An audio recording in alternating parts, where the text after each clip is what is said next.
Within this tale, a valiant and audacious knight is fated to perish in combat. He once believed that someone such as himself, whose abilities flourished and took hold amidst the war, could forge a new existence within that life. He envisioned finally establishing a family, a profound longing he desperately held. Unfortunately, his aspirations proved to be merely a fantasy. The knight kneeling before us is none other than the renowned Argr. Hailing from the Drenic Empire, the central figure of our narrative, his ultimate adversary is also a formidable knight, known as Duke Thermion. He is one of the 6 hexaclass knights of the Althian Empire. Even Argr understands the gravity of the task at hand, particularly since he has already endured the overwhelming force of the Black Wave. After a mere day upon this battlefield, Duke Thermion is intrigued that Argr still opposes him. Despite facing one of the 6 hexaclass knights, he even laments the waste of extinguishing such burgeoning potential, like that of our protagonist. But Argr is far from yielding. He defiantly brandishes his sword as he rises to his feet, making it unequivocally clear that the battlefield is his birthplace, and it shall also be his grave. The two combatants advance towards each other, and their formidable auras throw the surroundings into disarray. Duke Thermion observes that despite Argr's valor, a trace of remorse lingers in his eyes. The Duke continues, remarking on how Argr could have become a formidable opponent in the future, but then, he imbues his sword with energy, charging directly at our hero, while expressing his hope that in his next life, Argr will be able to relinquish his regrets. With that, the Duke unleashes his sword, but before Argr meets his end, he recounts that the conflict between the Drenic Empire and the Althian Empire has raged for countless years. His mother was a casualty of this war, and he was but a newborn when she perished amidst the surrounding turmoil, leaving him orphaned in this turbulent world. While other children played with toys and perused books, he strived to contribute to the war effort and defend his kingdom. Upon reaching the age of 14, he was compelled to take up arms, and was deployed to his first battle. He fought valiantly, and it was in this moment that his abilities awakened. The moniker within his heart amplified his movements and heightened his senses. To an unprecedented degree, he swiftly ascended the ranks amongst the knights, astonishing everyone by mastering 3 mana cores and becoming a quad core, possessing 4 cores. His aspiration to join the 5 hexaclass knights of the Empire was within his grasp. He finally attained the long-awaited opportunity. He believed this final war might finally bring him respite from his arduous life. So, he fought his last battle valiantly, knowing he was on the cusp of achieving all his dreams. That was until Duke Thermion appeared, and his mere presence sent everyone fleeing. Back in the present, that initial strike from the Duke splinters Argr's sword into fragments. His dream instantly crumbles before him, and the Duke's subsequent blow pierces his heart. He reflects on his sole desire, to start a family. But he's lost. The fatal wound sends him hurtling across the battlefield, crashing violently to the ground. The impact fractures the earth beneath him as he slides, leaving him bloodied and bruised. As consciousness slips away, everything descends into darkness, but the veil of blackness lifts. The instant he opens his eyes, he awakens to the sight of a husband and wife attempting to engage him in play.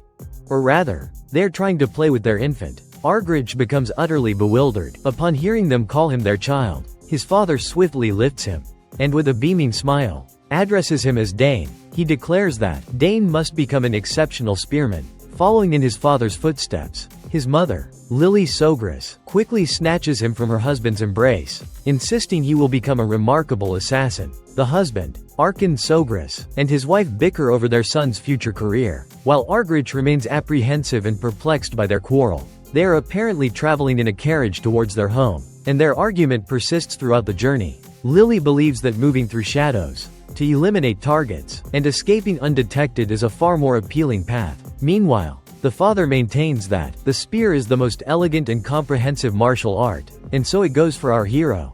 Just when he believed his demise on the battlefield was certain, he miraculously finds himself reincarnated. The ironic twist is that he's reborn in the Althian Empire, his former enemy's territory, as the youngest son of a certain count. Once the carriage finally halts, entering the mansion grounds, his parents reach a compromise and agree to teach him both skill sets. But Lily remains persistent, adamantly declaring that their son will become an assassin. Arkan simply dismisses her with a laugh, insisting that Dane will be a spearman. The carriage driver shakes his head, signaling their arrival. Both parents seem surprised they've arrived already. Apparently, they lost track of time during their argument. Arkin quickly exits the carriage and offers his wife assistance. He extends his hand, and she, blushing slightly, asks, what if the castle staff sees them? He chuckles and replies that he's simply holding his wife's hand, so it shouldn't matter. With that, he escorts his beautiful wife from the carriage, while Argr feels a twinge of awkwardness, observing his father's affectionate display.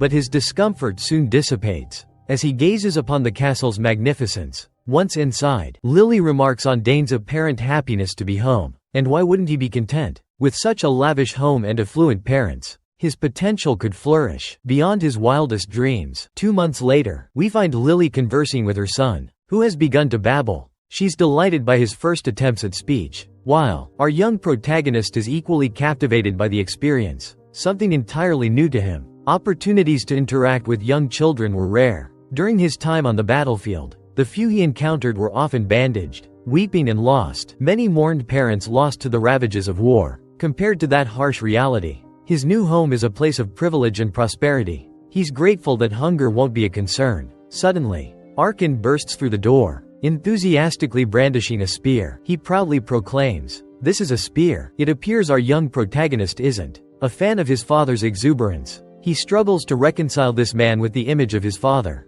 the Empire's most formidable hexaclass spearman, the renowned Arkin Sogris. He doesn't resemble a war hero in the slightest, but he was, in fact, a legendary figure known as the Blue Whirlwind. Annoyed, Lily pushes Arkin away from the baby, demanding to know why he brings something so sharp near the child. Arkin falters under her intense stare, meekly explaining he just wanted to show it to Dane, but Lily radiates a menacing aura, reminding him that she explicitly stated they wouldn't begin their son's training until he was older. It's hardly surprising that Arkin trembles beneath her piercing gaze. After all, his wife is the Empire's most formidable assassin. She threatens to teach Dane stealth techniques. While he's still young, if Arkin continues, he counters that early childhood education is common practice, citing the renowned magic house teleport, as an example, where children are given staffs at birth. Exasperated, Lily questions if a spear resembles a staff in any way. Meanwhile, our protagonist reflects, explaining that his parents emphasize his future because they understand the significance of nurturing talent from a young age. Because his 2 older sisters chose professions unrelated to spear fighting or assassination, noon arrives, and we see his sisters playfully teasing their younger brother, making his cheeks flush. One sister, Arabella, giggles, remarking that he looks even more adorable with puffed cheeks. Our protagonist then tells us about Arabella, revealing that her magical aptitude led her to pursue magic from a young age. By 12, she was already a 3-chain mage. Considering the highest mage rank is 9-chain, she's a prodigy who has surpassed the novice level. Arabella inquires if her little brother wants to learn magic with her, confessing that she's grown tired of studying alone and would gladly teach him. While Arabella is energetic, her sister, Claire, is her complete opposite. Nervous and reserved, she shyly offers to teach him summoning, describing it as a useful skill.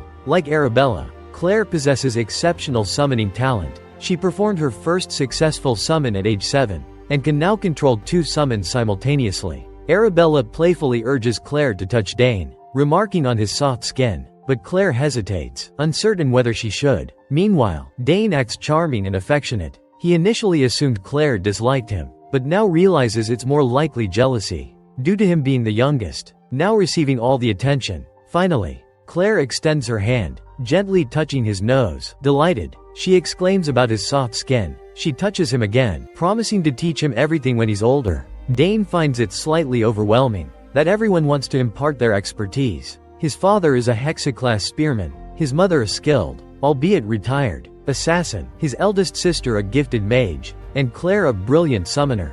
The Sogris family is the epitome of nobility, the ideal family he always envisioned. He questions the need for revenge in this life. While his death was unfortunate, it occurred on a battlefield. It seems absurd to seek retribution for a fair fight. The family gathers, debating which specialty would best suit Dane. Their lively banter about which skills would benefit him most brings a smile to Dane's face. This is the family he always longed for. He's grateful to have been born into this life. He's content with his new life. But as tensions rise and tempers flare, he wonders if this truly exemplifies familial harmony. We then learn about the Sogris family's unique tradition. The choosing ceremony. When a child turns 1, various objects are placed before them. The object the child chooses is believed to foretell their future. A year has passed, and it's young Dane's turn. Since he's already a year old, he'll select his vocation. The assembled guests engage in conversation, remarking on how the young ladies chose to be a mage and a summoner. And they ponder what young Master Dane will pick. They decide to head to the ceremonial hall to discover Dane's choice. Once everyone assembles in the Great Hall, we observe Dane seated near 4 distinct objects. Each one represents a different profession. As the crowd gathers around Dane's table, his mother instructs him to simply choose the one he prefers. However, Dane seems uncertain about his selection. He glances at his father, who anxiously awaits his son choosing the spear. His father grins, believing young Dane will likely gravitate towards the dragon tail spear. Apparently, its head is crafted from rare Ducron, and when imbued with mana, it becomes as sharp and heavy as the wielder's effort dictates. Meanwhile, his mother feels joyful and pleased, thinking Dane is too handsome to be an assassin. Yet, she's confident he'll ultimately select the dagger. This dagger is no ordinary blade. It's called Night Horn, forged from ethereal ore, capable of containing all the world's elements and storing various poisons. Just like their parents, Dane's sister believes he'll become a magnificent mage and choose the pouch to continue the mage's legacy. This bag is a special subspace pouch as well, an object usable only by mages or those with magical aptitude. Meanwhile, Claire, with her characteristically shy demeanor, ponders if Dane possesses summoning abilities. The object in front of him is a summoning sigil, a summoner's implement. Summoners utilize this sigil to obtain a code reflecting their talent, enabling them to beckon their summons. But Dane feels perplexed and hesitant, able to perceive his family's thoughts. Finally, he sighs and reaches a decision. He begins crawling towards the items, and the crowd's excitement heightens in anticipation. As he accelerates, his parents and siblings express immense joy at his movement, each encouraging him in their own way. His father urges him to choose something robust, while his mother suggests something compact and keen. As he nears, a yellow luminescence emanates from all the items on the table. Dane is oblivious to what's transpiring, and his family is equally baffled. However, the crowd smiles and becomes thrilled, as well as astonished, realizing all 4 items reacted simultaneously. An unprecedented event. They can't help but acknowledge the young master as a once-in-a-generation prodigy. Meanwhile, Dane remains equally perplexed by the occurrence. He remembers being a skilled soldier on the battlefield, but in this life, he senses being on an entirely different plane. Little Arabella inquisitively asks her father what to do, given the novelty of the situation, but both parents appear equally bewildered. Understanding this necessitates teaching him all 4 elements. Naturally, this astounds the other 2 ladies. While Dane's father beams heartily in response, time elapses, and we're now in the training arena, where the clang of weapons resonates. It's none other than Dane and his father. Apparently, our boy has grown considerably since our last glimpse, which was merely 30 seconds ago. If I'm not mistaken, Arkin beams proudly at his son's progress, as Dane has flawlessly mastered the technique he was previously taught. The boy expresses his gratitude, and we discover Dane is now 7 years old. As they share a hearty chuckle, a man abruptly enters the scene. Dane regards him with curiosity, and we see the man presenting a spear. It seems Arkin fully anticipated the spear's arrival, swiftly taking it and offering it to Dane. He declares it to be Dane's birthday present, explaining he initially intended to give it during the birthday celebration, but decided to present it before his mother's gift. Arkin elaborates that he spent 2 years preparing this spear, specially commissioned from a renowned artisan in the capital. He then offers an early happy 7th birthday wish. Our boy eagerly discards his old stick and accepts the spear from his father, exclaiming he'll use it because it's incredibly cool. He's particularly impressed by the black handle and silver spearhead combination. Moreover, it's surprisingly light. His father inquires if he likes it, and he replies that he adores it. In fact, his excitement causes him to fidget with it. His father then inquires, "Do you understand the distinction between a sword and a spear?" Dane explains that a spear's length allows one to maintain distance from adversaries, and due to its small contact point, it possesses high offensive efficiency. His father concurs, affirming its truth, but cautions that as he strengthens, it will become more challenging to wield than a sword. He highlights the fundamental drawback of spears. Attacking requires a minimum distance from the opponent, but he reassures him not to overthink it, as every weapon has advantages and disadvantages. He clarifies that even swords, often hailed as the ideal weapon, can be deficient in certain circumstances. Dane brightens, stating he'll remember this. His father then twirls the spear and proposes a spar to demonstrate something. Dane is utterly astonished by the power emanating from his father. It's his first time witnessing the immense power of a hexaclass spearman. His father's magical energy is simply overwhelming. After powering up, his father swiftly thrusts the spear, and the space near the tip distorts. He explains the distortion results from releasing magical power during the thrust. This technique utilizes the core's property of focusing magical power at a single point. Dane mentions hearing about this from his sister, explaining that humans can surpass their physical limitations as the number of cores increases, meaning their potential is expandable. He recalls possessing a quad core in his past life, and acknowledges his current knowledge stems from that life. Meanwhile, his father grins widely, pleased with his son's diligence. He reminds Dane that he now possesses 6 mana cores. Naturally, Dane feigns surprise, but inwardly reflects that if he hadn't perished, he could have also attained 6 cores. His father then urges him to test his new spear. Dane appears slightly hesitant, but his father advises him to clear his mind, discard his worries, and thrust the spear. Dane agrees, and gripping the spear, he recalls his past life's lack of interest in spears. After discovering his aptitude for swordplay, he had only utilized spears as a secondary weapon, but now, it's finally his opportunity to try it out. After assuming his stance, he shuts his eyes, while his father contemplates his excellent posture. He can't help but grin from ear to ear, as it took him 7 years to perfect this skill, but given his son's young age, he doubts if he can even execute it. Yet, the instant Dane thrusts the spear, reality distorts, utterly exceeding his father's anticipations. He truly didn't foresee this marvel. He panics and exclaims, inquiring how his son possesses such knowledge. Once Dane completes the technique, the man approaches his son, chuckling and praising his remarkable performance.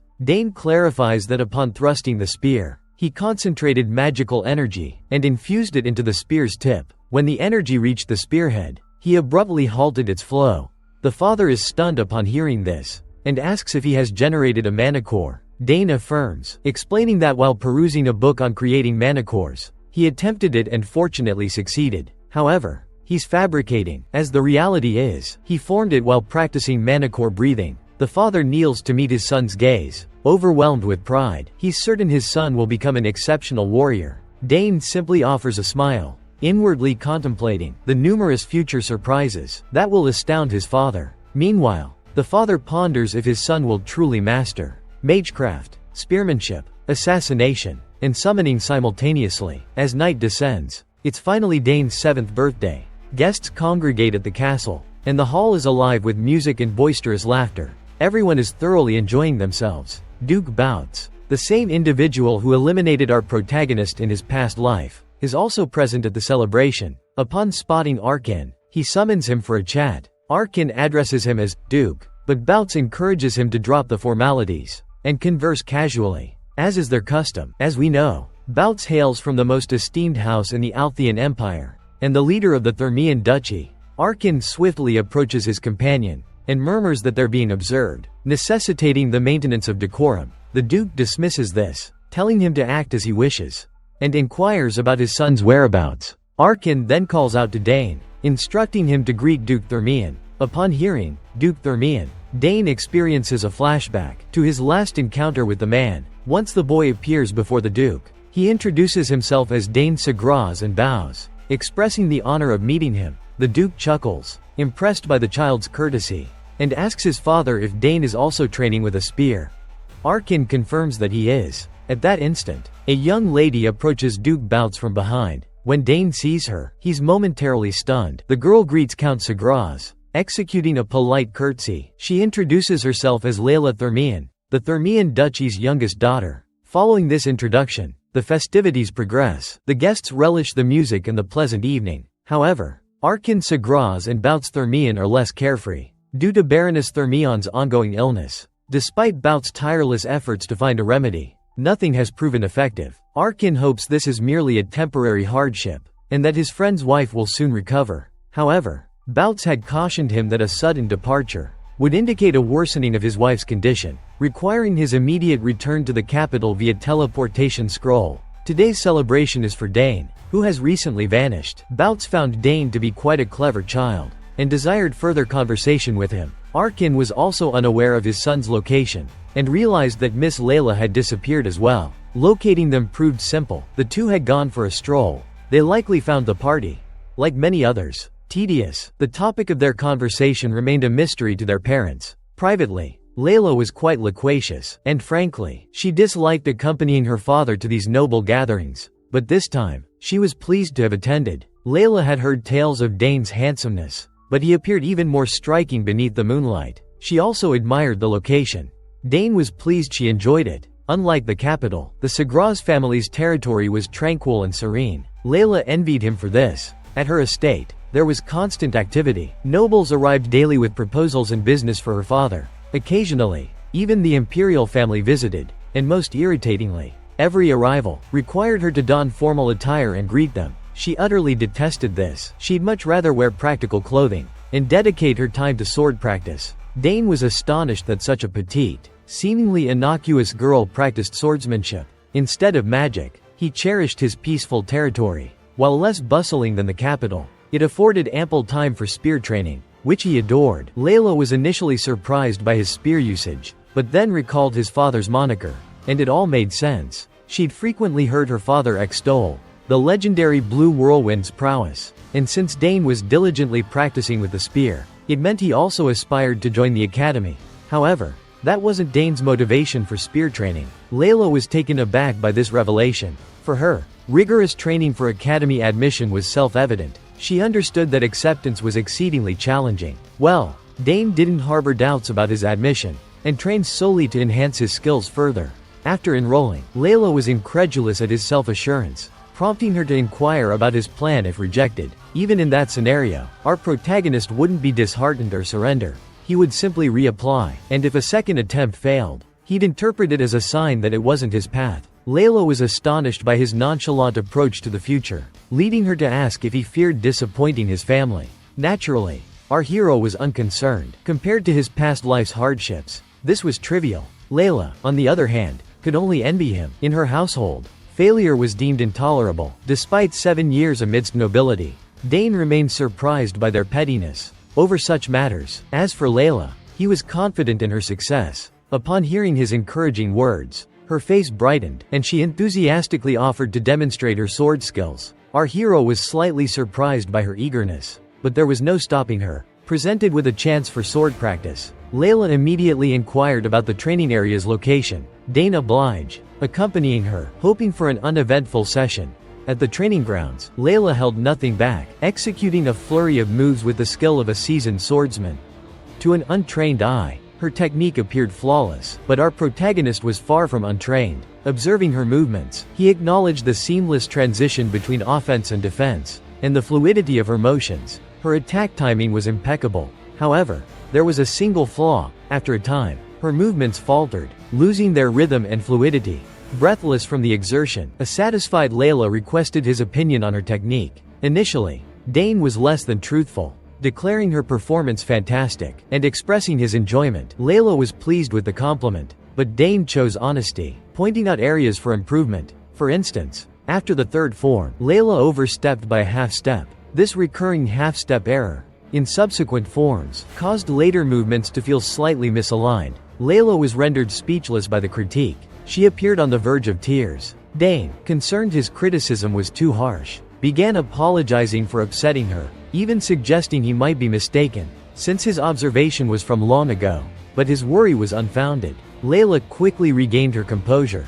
Tightening her grip on the sword, recognizing her error, she repeated the movements, this time flawlessly. Dane's advice was the missing piece for perfection. Her joy and gratitude were immense. She even embraced Dane, our hero, attempted resistance, albeit unsuccessfully. Leila was amazed by his swordsmanship knowledge. He instantly identified her long-standing flaw, something her instructors had overlooked. She vowed to remember his assistance. Finally, she released Dane, nearly asphyxiating him in her embrace. But then, she almost impaled him with her sword. The young lady clearly needed a lesson in caution. Dane was startled by the abrupt hug, but he couldn't deny enjoying it. Naturally, their private moment was interrupted by servants' calls, searching for them. Having rested sufficiently from the banquet, they decided against hiding, and hurried back to avoid discovery at the training grounds. Upon their return, Dane became the focal point, as his parents formally acknowledged his birthday, and the manifestation of his first manicore. They presented him with a gift, a brooch bearing the family crest, identical to his elder sister's. His mother advised him to cherish it,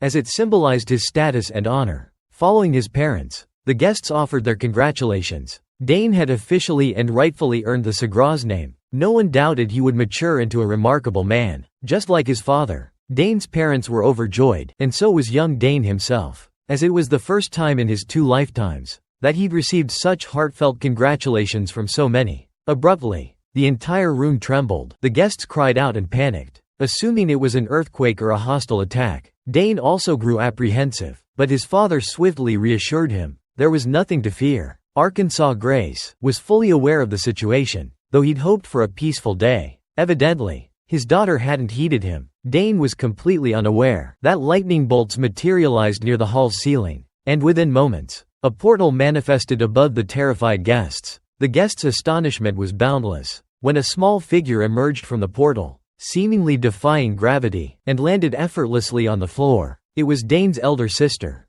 Arabella, and, in her view, she wasn't tardy at all. The guests' jaws remained agape, astounded that such a young lady could already utilize teleportation magic. Typically, to conjure even a small portal, one needed to attain at least 5 chains. Dane didn't marvel at her ability, but was instead irritated by her boisterous and flamboyant entrance. But as the guests composed themselves, a colossal beast emerged in the sky, a massive wyvern with a rider. It appeared Lady Claire had startled the guests this time. She was in a foul mood, having been merely a step behind her sister. As she arrived, the surrounding guests remarked on the rumors of her being a gifted summoner, but no one anticipated her controlling a wyvern at only 16. At last, they were home again, and together, they stood before their parents and brother to wish their beloved little brother, Dane, a happy birthday. Following their dramatic entrances, Dane's sisters hastily thrust their respective presents at him, wishing their little brother a happy birthday. He expressed gratitude to Arabella and Claire for returning home. Despite their busy academic schedules,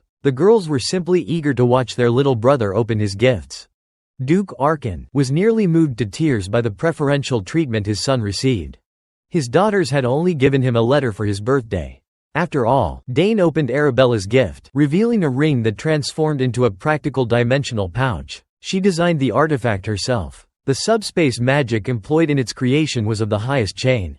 Arabella's esteemed professor applied it to the ring. It's common knowledge how challenging it is to imbue an item with subspace magic. Arabella retrieved the ring and lovingly placed it on her brother's finger. She must have dedicated significant time to designing an artifact capable of containing an entire subspace. She also encoded Dane's genetic signature into the ring, ensuring its exclusive use by her little brother. It was a unique item. Mother Lily inspected the ring and detected a faint mana flow surrounding the artifact, indicating its creation utilized the highest grade magic stones. Arabella clarified that Dane only needed to infuse a small amount of mana into the ring to establish the subspace. It was far more practical than standard dimensional pouches. That alone rendered it an invaluable artifact. As Dane recalled, such tools were exclusively used by the affluent. On the battlefield, only noble commanders and high-ranking mages possessed such convenient power. The ring would also adjust as he grew, adapting to his body. Dane attempted to imbue the artifact with mana, and a green portal materialized before everyone.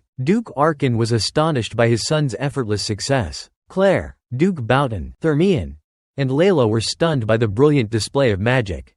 Dane opened a subspace faster than Arabella had years prior. He was undoubtedly a genius. There was no question about it. It would be a revolutionary accomplishment if he cultivated both a warrior's and a mage's circle simultaneously. After the magical display, Claire approached her little brother and presented her gift. Dane slowly unwrapped the present, sincerely thanking his older sister.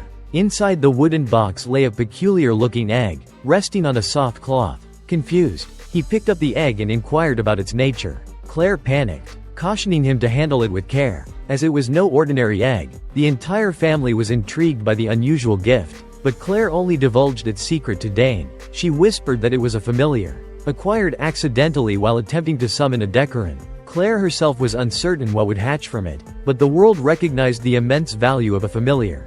Dane tried to envision what this strange egg would yield. He'd heard of familiars before, Unlike summons, they were entirely different beings. A familiar, once summoned, could permanently reside in the physical realm. Claire insisted Dane keep the egg a secret until it hatched in the future. He agreed. Their hushed conversation annoyed Arabella, who felt excluded. As for Claire's instructions, Dane had to channel his mana into the egg, once each morning and evening, for it to recognize him as its master. Lily was simply happy her son received such exceptional gifts. It demonstrated her children's love for one another. With the gift-giving concluded, Duke Arkin cleared his throat and reminded his daughters to at least greet their parents, considering they'd crashed the celebration. After suggesting they might be unable to attend, realizing they hadn't spoken to their parents since arriving, the girls awkwardly addressed their father. Duke Arkin was sentimental when it came to his children, so he didn't mind. He was simply pleased to see his daughters again. Since they'd left to pursue their vocations, the girls rarely returned home, so Duke Arkin was happy to see them looking well. Leila observed the affectionate and boisterous Sograce family and their cheerful interactions. From a distance, the little girl couldn't help but contrast her own home life with theirs. Dane noticed her staring and turned his head, observing her somber mood as she quietly departed. He wondered why she appeared so forlorn and dejected. Amidst a lively gathering of nobles, the banquet concluded, and the next day arrived. Duke Bowden Thermian had stayed the night, and was now traversing Sograce territory. He couldn't help but contemplate Arabella Sograce's exceptional talent. As expected of the Academy's most accomplished mage, her magical aptitude was unmatched. She could be the ideal partner for Duke Thermian's son, the Academy's top swordsman. If houses Sograce and Thermian united through a marriage between the two, it would create a faction rivaling even the imperial family. If that occurred, no one could challenge either house or their offspring. Therefore, Duke Thermian decided to broach the subject of a betrothal between their eldest children. During his conversation with Arkin today, en route to meet the other Duke, Thermian detected the clang of steel nearby. It emanated from the training grounds, implying someone was practicing inside. Remarkably early in the morning, naturally, it was Dane diligently honing his spear skills. He'd become quite formidable with the weapon. Through years of training with his father and his relentless dedication, he was long since combat ready.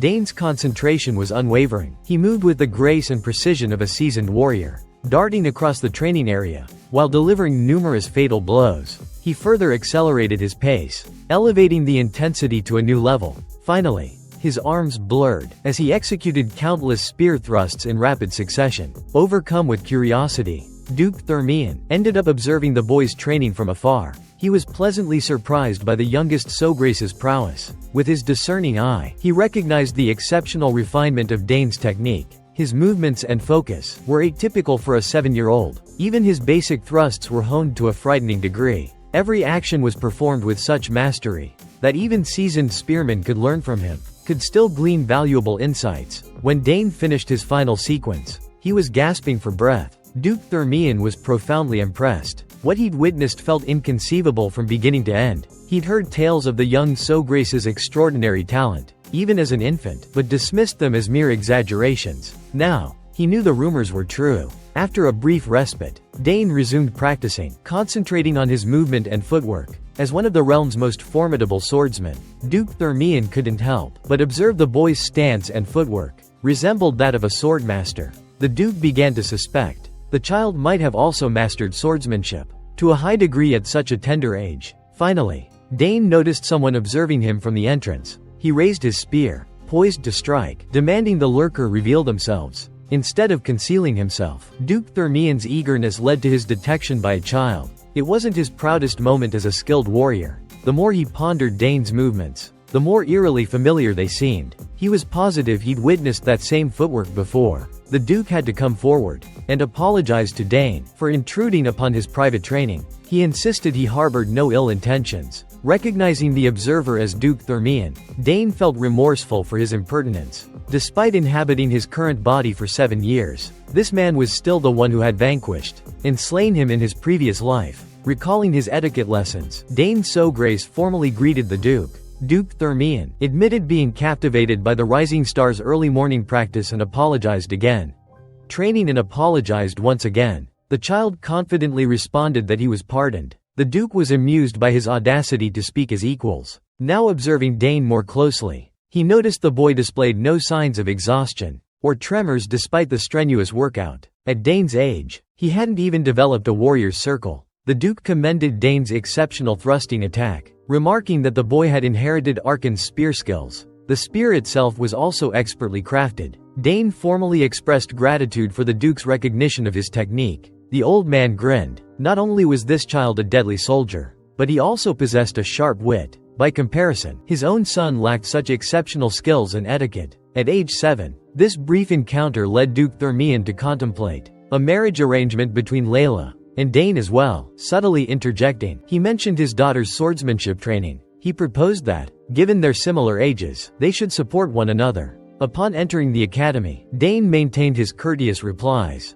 The Duke admired the young man's directness. Finally, Duke Thermian excused himself to avoid further interrupting Dane's practice. But before departing the training grounds, he had one lingering inquiry. He inquired if the boy had any swordsmanship training. Dane slipped up before the Duke. Old habits resurfaced unconsciously. Considering Duke Thermian's keen perception, it's unsurprising he detected the subtle mannerisms. With a single glance, Dane responded that he'd merely perused introductory swordsmanship texts, but lacked formal instruction. The Duke remained skeptical, sensing a primal battlefield instinct in the child. But logically, an inexperienced youngster shouldn't possess such a killer instinct. At last, the Duke ceased his inquiries and bid farewell. Dane saw him off. Duke Thermian extended an invitation to visit. Should Dane travel to the capital? The swordsman had taken a personal interest in Dane's abilities. Dane pondered if the man remembered him. The thought of vanquishing someone who'd previously ended his life invigorated him. With meticulous preparation and a strong foundation,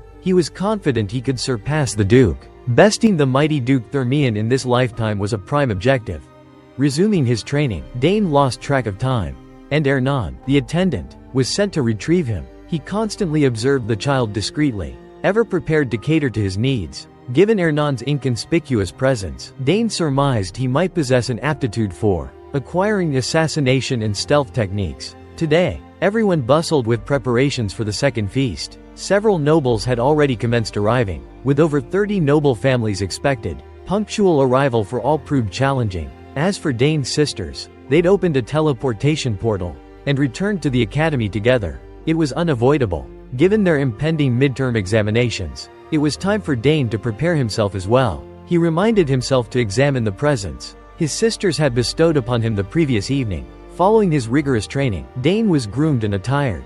He entered the family hall alongside his parents and interacted with various nobles. Dane diligently practiced his etiquette throughout the evening, socializing with high society. He was presented as the birthday celebrant, captivating everyone's attention. Finally, he escaped the banquet hall for a respite. The life of a nobleman was exhausting. His schedule, as the birthday boy, was especially demanding, but he found tranquility, relaxing in their magnificent garden. Mr. Gardner had meticulously cultivated this exquisite sanctuary, its beauty radiating serenity. Dane admired the blossoming flowers, their vibrant colors on full display as butterflies fluttered about. He recalled his eldest sister, explaining how flowers possessed the highest natural mana concentration. Having some free time, he might as well attempt to analyze the mana within these flowers.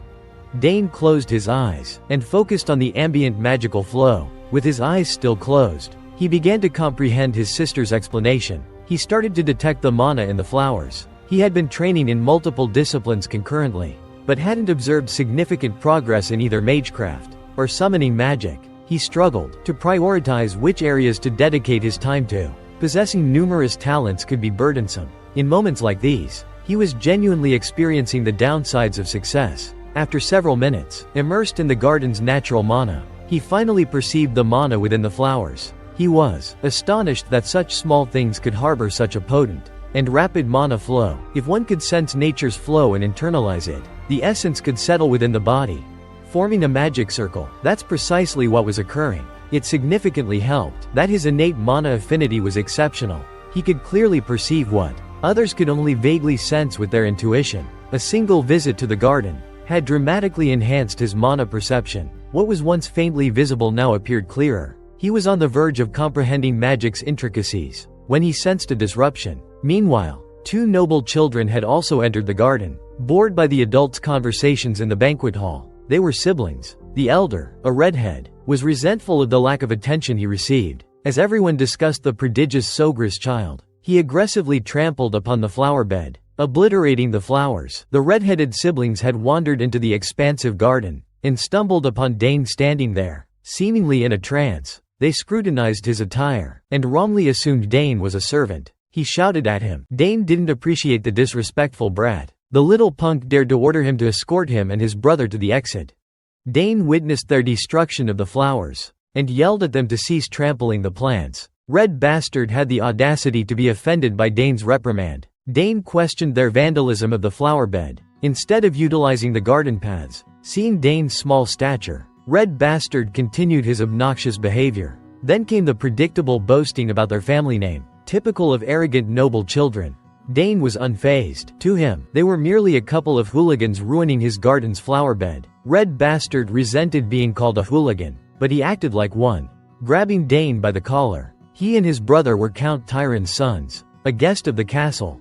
Hearing Count Tyron's name triggered a memory from Dane's past life. That was the nobleman he'd captured. Following a humiliating defeat on the battlefield, he remembered Count Tyron as an irritating, despicable man. Judging by the brute's current behavior, the saying, like father, like son, seemed apt. Red Bastard continued flaunting his family name, bragging about their prominence in the capital. He even boasted that his family could make Dane vanish without a trace, warning him to be careful what he said. Dane had encountered countless fools like this kid before. He knew reasoning with Red Bastard was futile. Full of hot air, the boy raised his fist, swinging at Dane, still believing he was merely manhandling a servant. Dane wouldn't allow that. He retaliated by slamming his head into Red Bastard's nose with full force. It was a direct hit, nearly shattering Red Bastard's nose. The younger brother anxiously called out to his older brother. He checked on Red Bastard, who had collapsed after the forceful blow. Wiping his nose, he saw blood and panicked,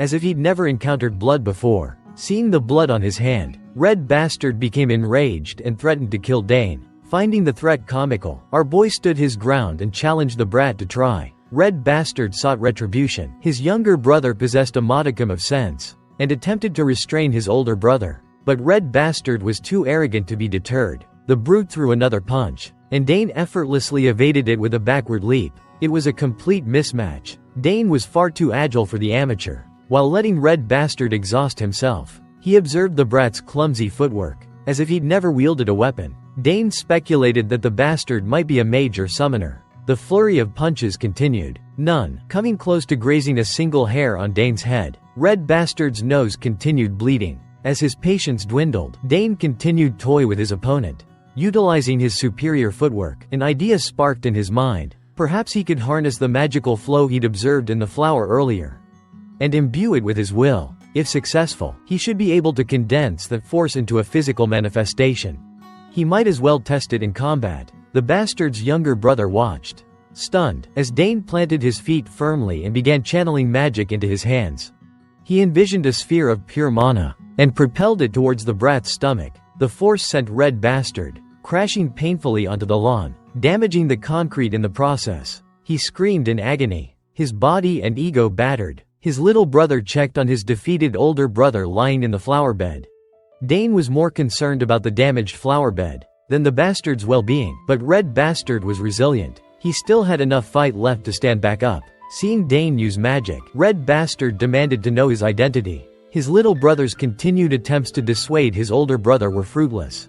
His pride was too wounded to care about consequences. Red Bastard summoned his mana, and began opening a sinister portal. Dane was surprised by the familiar sight. This type of magic was unique to summoners. The mana swirled and converged, until a translucent wolf materialized. The wolf appeared bloodthirsty and menacing with its snarling jaws and sharp fangs. Red Bastard laughed maniacally as he called his summon, named Genpu, and finally introduced himself as Digran Tyron, ready to demonstrate the repercussions of challenging someone of his status. Dane heard the brat command the wolf to maul him, but he was unimpressed by the mere wolf summon. It seemed underwhelming, especially compared to his sister Claire's formidable beasts. Like her wyvern, Digran stood back as Genpu lunged at the motionless Dane. He simply stared at the wolf without flinching. Genpu must have sensed dire consequences if he attacked, so the wolf abruptly turned tail. Its demeanor shifted noticeably, as if its aggression towards Dane had completely vanished. The Tyron brothers were astonished. Digran's summon had seemingly betrayed him. Now, the large puppy acted submissively towards Dane. Digran screamed at his summon to kill Dane, but his commands were ignored. Instead, the puppy wagged its tail enthusiastically at Dane, sensing no hostility from the summoned beast. Dane gently petted the good boy. Even he was puzzled by this turn of events. Come to think of it, even Claire's summons had always been affectionate towards him. Even the wyvern occasionally played with him. Back then, he attributed it to his familial connection with his sister. But in this situation, where there was no such relationship, the summoned creature remained docile. This could indicate an exceptionally high affinity with all types of summoned creatures. Organpiu's affinity for his incompetent summoner had plummeted. Degron was bewildered by the situation. He'd never encountered a summon defying its master. Dane was triumphant on all fronts, and continued provoking Degron to attack. The younger brother practically implored his elder sibling to cease humiliating himself and concede defeat, but to no avail. Degron stubbornly persisted in fighting, but his younger brother desperately wanted the fight to conclude. The poor child, caught in his brother's recklessness, had wet himself in terror. The younger brother cried, and Degron berated him for the disgrace. Dane exacerbated their humiliation by mentioning the bathhouse in the main castle's basement. Degron exploited his brother's mishap to escape, as if he hadn't already sufficiently embarrassed himself. He commanded Dane to remain in the garden. Dane glared at the pathetic loser with disdain. Degron didn't even retrieve his summon. Our protagonist continued lingering in the garden, practicing his newfound mana comprehension. He attempted a technique Claire had previously taught him. Earlier, he detected the remnants of the weak connection between the inept Degron and Organpiu. He severed it and meticulously replaced it with his own magic. Thus, he and the wolf became formally bound. A child who hadn't performed a proper summoning executed the complex maneuver. By utilizing his strong affinity with summoned creatures, he had officially become a summoner. While reveling in his accomplishment, Dane heard an irritatingly familiar voice seemingly searching for him. Degron Tyrant, the spoiled brat, had actually summoned his father, and tattled about being bullied by a child in the garden. Then pointed at Dane. The coward pinched his nostrils to stop the bleeding, while whining to his father about being beaten by Dane, and severing the link with his summon. The imposing Mogurd Tyrant approached, and declared himself the head of the Tyrant Count family, a prominent noble of the capital. He vehemently inquired if Dane had disfigured his son, and forcibly taken his summon. Our protagonist wouldn't cower before a buffoon, so he stood firm and took responsibility for his actions. He observed that Mogurd Tyrant appeared significantly heavier now, compared to when he'd apprehended him. Peacetime must have been treating him exceptionally well. Despite his battlefield disgrace, Mogurd continued his bluster, declaring he couldn't let this transgression slide. Harming his children was unforgivable. The oaf persisted with his demanding inquiries, finally asking the child to disclose his identity. Our boy held his head high, formally introducing himself as Dane Sagras, the youngest son of Argr, Lord of the South and head of the Sagras Count family. The boy delivered a grand introduction. This revelation stunned the boorish father and son. They had inadvertently offended the celebrated birthday boy. They were unaware they were confronting the renowned, rising star of the South. The Duke was utterly perplexed by this unexpected encounter with the youngest son of House Sagras. Speaking of prominent noble families, he recalled his capture by Argr, and his insignificant contribution to the war, which left every noble ridiculing him. He now perceived this as an ideal opportunity to manipulate the situation to his advantage, aiming to tarnish Count Sagras' reputation, and use it as a justification to demand mining rights. The nobles who once scorned him would soon be groveling at his feet. With this in mind, the cunning, corpulent man turned to our protagonist, inquiring if he was the birthday boy. Dane, our hero, simply nodded in affirmation. The obese man barely contained his exasperation, as he certainly hadn't come to celebrate some child's birthday. He then gestured towards his loathsome son, Degron, and demanded to know how Dane intended to atone for humiliating him. Not only had Dane injured his son, a guest invited by the Sagras family, but he had also stolen their summon, a serious offense. The despicable son echoed his equally repulsive father, declaring that this was Dane's last day. The corpulent man then threatened our protagonist, vowing to speak with Count Sagras directly, and hold him responsible for his son's actions. Dane calmly acknowledged the man's statement, adding that before involving his father, he expected an apology from his son first. Naturally, the overweight man erupted in fury, demanding to know what Dane meant. His son also ground his teeth in rage, but Dane clarified that while he had indeed struck and injured his son, It was solely in self-defense against a life-threatening assault. Furthermore, he stressed that he hadn't stolen their summon. Organpoo had chosen to follow him. The obnoxious son quickly interjected, asserting that Organpoo would never do such a thing, and accusing Dane of lying. The father paused and thought, recalling that House Sagra's second daughter was a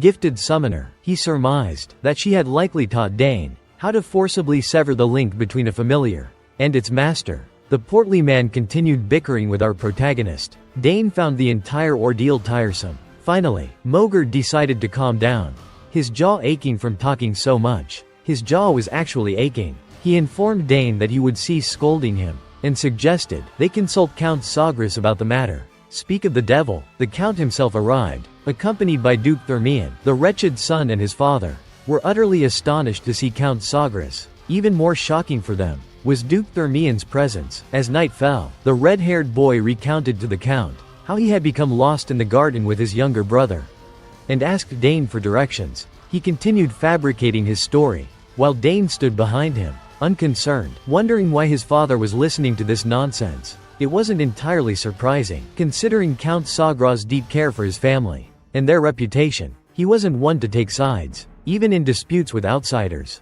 He could discern right from wrong. Concluding his tale, the red-haired boy claimed that Dane had suddenly headbutted him and used a strange technique to taunt him. He alleged that he had tried to scare Dane away. He called upon his summon, but Dane stole it and attempted to retaliate. Once de Grand finished speaking, Mogert stepped forward, telling the Count that he had only meant to warn Dane. However, he insisted that stealing a summon was unequivocally wrong and couldn't be overlooked. Finally, Count Sagras spoke, informing Mogert that he wouldn't pass judgment. After hearing only one side of the story, he wanted to hear Dane's account and assess the entire situation before making a decision. He reassured Mogert that, if he was concerned about bias, Duke Thermian would also offer his opinion. The Duke smirked, stating that if the matter was so important, he would handle it. Mogert, sweating profusely, felt a surge of panic. He knew he was in trouble. Thermian's involvement would only exacerbate the situation, and he felt uneasy. Count Sagras invited his son to explain himself. Dane steeled himself, stating that Mogert's son's account wasn't entirely truthful, though some of it was accurate.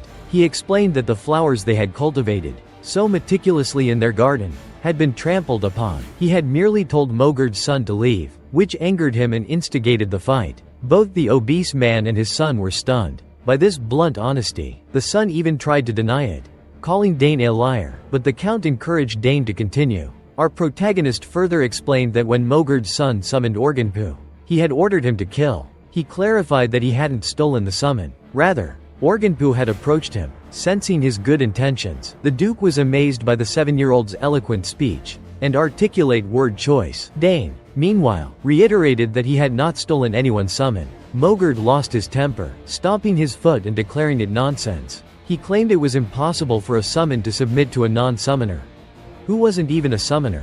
He insisted Dane must have used some underhanded tactic. Unsurprisingly, Dane informed Mogert that he possessed a natural affinity with summons, and a summon not sufficiently bonded with its master could submit to someone like him. Mogert remained incredulous, while our protagonist simply reiterated its truthfulness. Mogert's expression was one of utter disbelief. He accused the child of fabricating the story.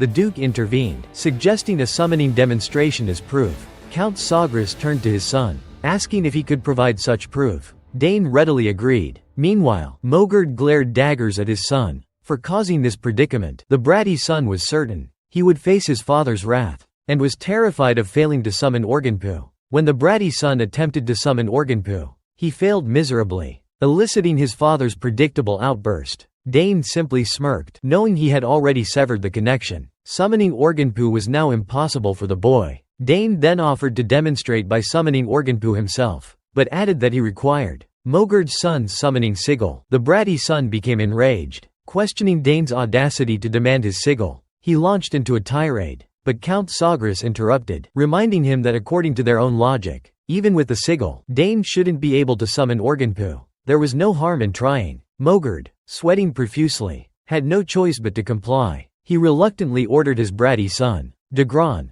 to hand it over. The red-haired boy was on the verge of tears, but his father urged him to hurry. With the sigil in hand, Dane began his incantation, explaining that a summoning sigil contained a unique code that prevented others from using it. However, Organpu, summoned by Dagron, was imbued with his mana, so the summoning mark is merely a conduit, and Genpu has already bonded with him. The instant he calls for Genpu, the creature materializes and licks his face. The Count and the Duke are both astonished, while Mogurt and Dagron tremble.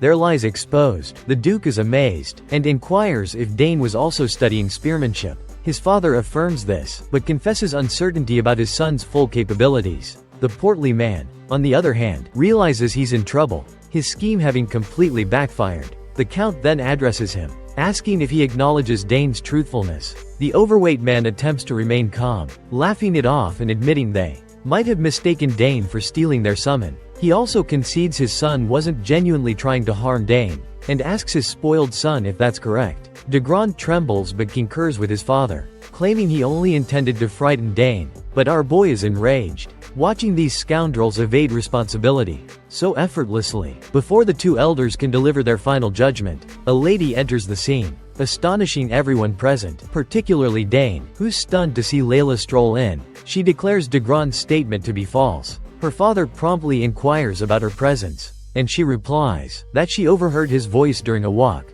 Before continuing, she swiftly greets the overweight man and Count Sograce. The heavy-set man stammers in surprise, attempting to reciprocate her greeting. Clearly startled by the unexpected encounter with the Duke's daughter, Count Sograce quickly gets to the point, and questions her about Dagron lying. She confidently confirms this, stating she overheard their conversation during her stroll. Dagron begins to panic, realizing she heard everything, which is undoubtedly bad news for him. She then divulges all the incriminating details, and our protagonist can't help but grin at this fortunate turn of events. Later, the overweight man orders his unruly son to apologize to Count Sograce. The son mutters a hasty apology, but the Count instructs him to apologize to Dane instead, not to him. The heavy-set man shoves his son towards Dane, demanding a swift apology. The bratty son appears uneasy and hesitates, before stammering a weak, insincere, sorry. However, Dane is far from satisfied. He recognizes the apology's insincerity,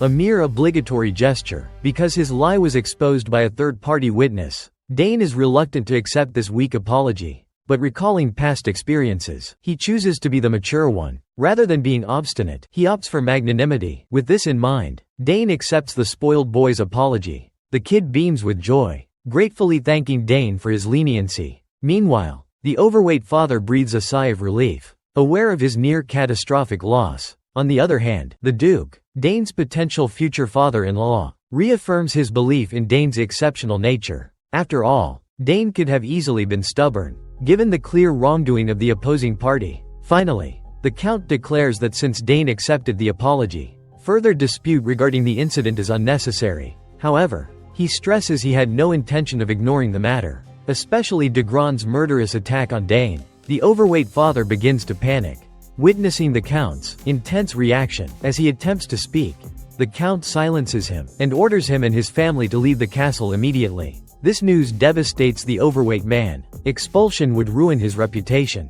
and he's desperate to remain in the castle at any cost. He frantically grasps the Count's hand, pleading for forgiveness. He vows to fulfill any request, but the Count only desires his departure. The Count swiftly retracts his hand, asserting his lack of need for the overweight man. He announces the imminent arrival of soldiers to formally escort him out. With that, he and his son storm off, leaving the overweight man desperately begging for mercy. Sograce then signals Duke Thermian to depart as well. The Duke promptly calls for his daughter as they depart. As they leave, Dane glances back at them, satisfied they received their just desserts. After all, they instigated the entire ordeal, so it's only right they face the consequences. Regardless, he learned a valuable lesson today. His father can be quite intimidating when enraged. Duke Thermian then inquires if he truly defeated Mogurt's bratty son with a mana bullet, and Dane readily confirms it. The Duke can't help but remark on Dane's talent, not only in spear combat, but also in summoning and magic. It's truly remarkable, unprecedented in history. The proud father grins, expressing pride in his exceptional son. Meanwhile, Dane basks in the praise while Leila is astounded, struggling to comprehend what she's hearing. Duke Thermian then notes that beyond talent, Dane possesses remarkable composure. Most children become agitated during conflicts, and stubbornly insist on their righteousness. but Dane doesn't. The Duke is certain he'll mature into a fine man. Dane's father affectionately pats his head, cautioning against premature conclusions. They must await his adulthood to see how things unfold. He also credits Leila for the incident's peaceful resolution. Without her testimony, the situation could have escalated drastically. Upon hearing this, Duke Thermion is surprised by Sograce's positive view of Leila. He seizes this opportunity and downplays her involvement, suggesting that if the Count values her so highly, perhaps they should discuss marriage. Naturally, Sograce is taken aback, recognizing the Duke's eagerness to marry off his daughter. To evade the topic, he quickly changes the subject, remarking on the approaching sunset and the impending banquet. With that, he abruptly departs, promising to meet them in the hall. Thermion instructs his daughter to take her time returning. With Dane, he then hurries after the Count, desiring a private conversation. He leaves the two children behind. As they walk, Leila asks Dane why the summon defied its summoner and obeyed him. She claims to have witnessed numerous summoner duels in the capital, but never anything like this. Dane shrugs, admitting his own uncertainty. It simply happened. Naturally, Leila pouts, annoyed by Dane's deliberate secrecy, despite her assistance in his predicament. But our protagonist remains indifferent, reminding her of his own help, recalling his assistance with her swordsmanship. Leila reflects on that moment, and grudgingly admits he's correct. Dane concludes that since they've exchanged favors, they can do so again. He invites her to ask him anything. The girl brightens with excitement, eagerly declaring her desire to learn immediately. Dane is taken aback by her impatience. Wondering about the urgency, he asks what she wants to learn, and she promptly requests instruction on mana bullets. Dane questions her eagerness to learn this skill, and Leila swiftly replies she wants to become stronger, faster. She aims to form at least 2 mana cores before entering the academy. Dane wonders about her haste. Considering her young age, his confusion is clarified when she reveals her desire to grow up quickly, to please her mother. Her mother loves her deeply, and Leila believes increased strength would make her proud. Hearing her mention her mother, Dane remembers overhearing discussions about Countess Thermion's illness. Understanding this, he feels compelled to help. Leila breaks into a joyful dance, declaring her readiness to begin training tomorrow, though she wouldn't mind starting tonight. Uncertain of her stay's duration at the mansion, Dane assures her she can start anytime. He explains that once she grasps magic's flow, mastering mana bullets will be relatively easy. Leila eagerly inquires about his price for teaching her. Dane falls silent, implying his request isn't as simple as demonstrating mana bullet usage. The scene shifts back to the banquet hall, where guests whisper amongst themselves about the overweight tyrant. They've learned of his expulsion from the castle, and wonder about his transgression. Some mention Tyrant's eldest son provoked an incident with young Master Dane, resulting in a harsh lesson. They chuckle, amused by the overweight man's humiliation. Word has spread about young Master Dane's exceptional summoning skills. One guest wonders if that means the Soger's house will now be a prestigious summoner house. However, another chimes in, saying that's not all. Young Master Dane can also use magic, which is something they're having a hard time believing. We then see this big, mustachioed man introducing himself to Dane as Baron Open. He asks our boy if he happens to know anything about the open territory in the east. Dane humbly bows his head in respect and replies that he's heard. The territory is famously known for its grilled trout and sapphires. The man laughs heartily while admitting that Dane is absolutely right. He goes on to say that the opened houses, trout and sapphires are the best on the continent. He then shoves his daughter forward, saying he almost forgot to introduce her. The girl steps forward and introduces herself as Sylvia Open, and politely greets him. Dane is startled to see her, and nervously reciprocates with her gestures and gives his own name. I have no clue why he is so nervous around her, but it looks like we are about to soon find out. She dashes toward him with a mischievous look on her face, and whispers that she's heard he's the one inheriting House Sogris. In the future, Dane fumbles out an unsure response, and Sylvia enthusiastically tells him to stop feigning ignorance. She claims that she has heard he's talented in many ways, and bluntly tells him that she will be under his care from now on. Especially, since there's a possibility they might become family in the future. And there it is. Dane's nervousness around her makes total sense now. This girl is just too direct, and she didn't even hesitate for a second. Right at that moment, Leila joins the scene, while Sylvia is still in the middle of shaking hands with Dane. Not surprisingly, Sylvia gets startled to see a potential rival, while Leila is practically throwing daggers towards our boy, with her sharp eyes and demanding to know who this lady is. Sylvia recognizes Leila right away and greets her warmly. Introducing herself as the eldest daughter of Baron Open, Leila tries to reciprocate with a gesture. But the anger on her face makes it clear she's far from happy. Even though she says it's nice to meet Sylvia, the two ladies exchange smiles that are practically dripping with killing intent. Watching them reminds Dane of a memory, and he can tell that both girls are absolutely ready to throw down. Eventually, Leila grabs his hand and states that she's borrowing him for now. Since they already had an appointment, she shoots him a death glare as she asks if he remembers their plans. Of course, poor Dane has no clue what she's talking about, but he agrees anyway, apologizing to Sylvia and promising they'll talk again later. Sylvia forces a smile and tells him that they'll definitely talk later. As Leila leads Dane away, Sylvia can't help but feel annoyed how this girl just took him right from her hands. Leila, on the other hand, still hasn't simmered down either. She's absolutely annoyed at the audacity of that girl trying to take Dane from her. Dane finds himself startled under Leila's piercing gaze. He can't help but lament that the darling daughter of the Duke, who holds the second most power in the capital after the Emperor, is no match for the young lady of the Eastern Baron, so it's no surprise that Sylvia just gave up like that. Once Dane and Leila are outside, she starts grilling him about his connection to Sylvia. She wonders if there's a chance he might get engaged to her. But my guy quickly dismisses any such relationship, insisting they were just greeting each other. Leila lights up at the thought, and even Dane can see her mood shift instantly. After walking for a short while, they finally arrive at the secret spot only Dane knows about. He's confident that they won't be bothered by anyone here. As soon as they step inside this hidden place, Leila lights up and begins doing a happy dance. Thrilled to see such a beautiful location, she's also relieved that no one will know if they do anything here. Dane agrees, saying she's absolutely right. This is a great place to train, but before starting the practice, he wonders if she's ever felt mana before. Leila admits that she has a little, though it's not enough to form a monochrome. She mentions that she's tried to intake mana by breathing it in. Her explanation reminds Dane that she's not at the emission stage yet. He learned to feel mana naturally on the battlefield, so he's amazed that a ducal house would teach her this. He decides to start with something simpler, and tells her that the first step is to feel the mana she's taking in.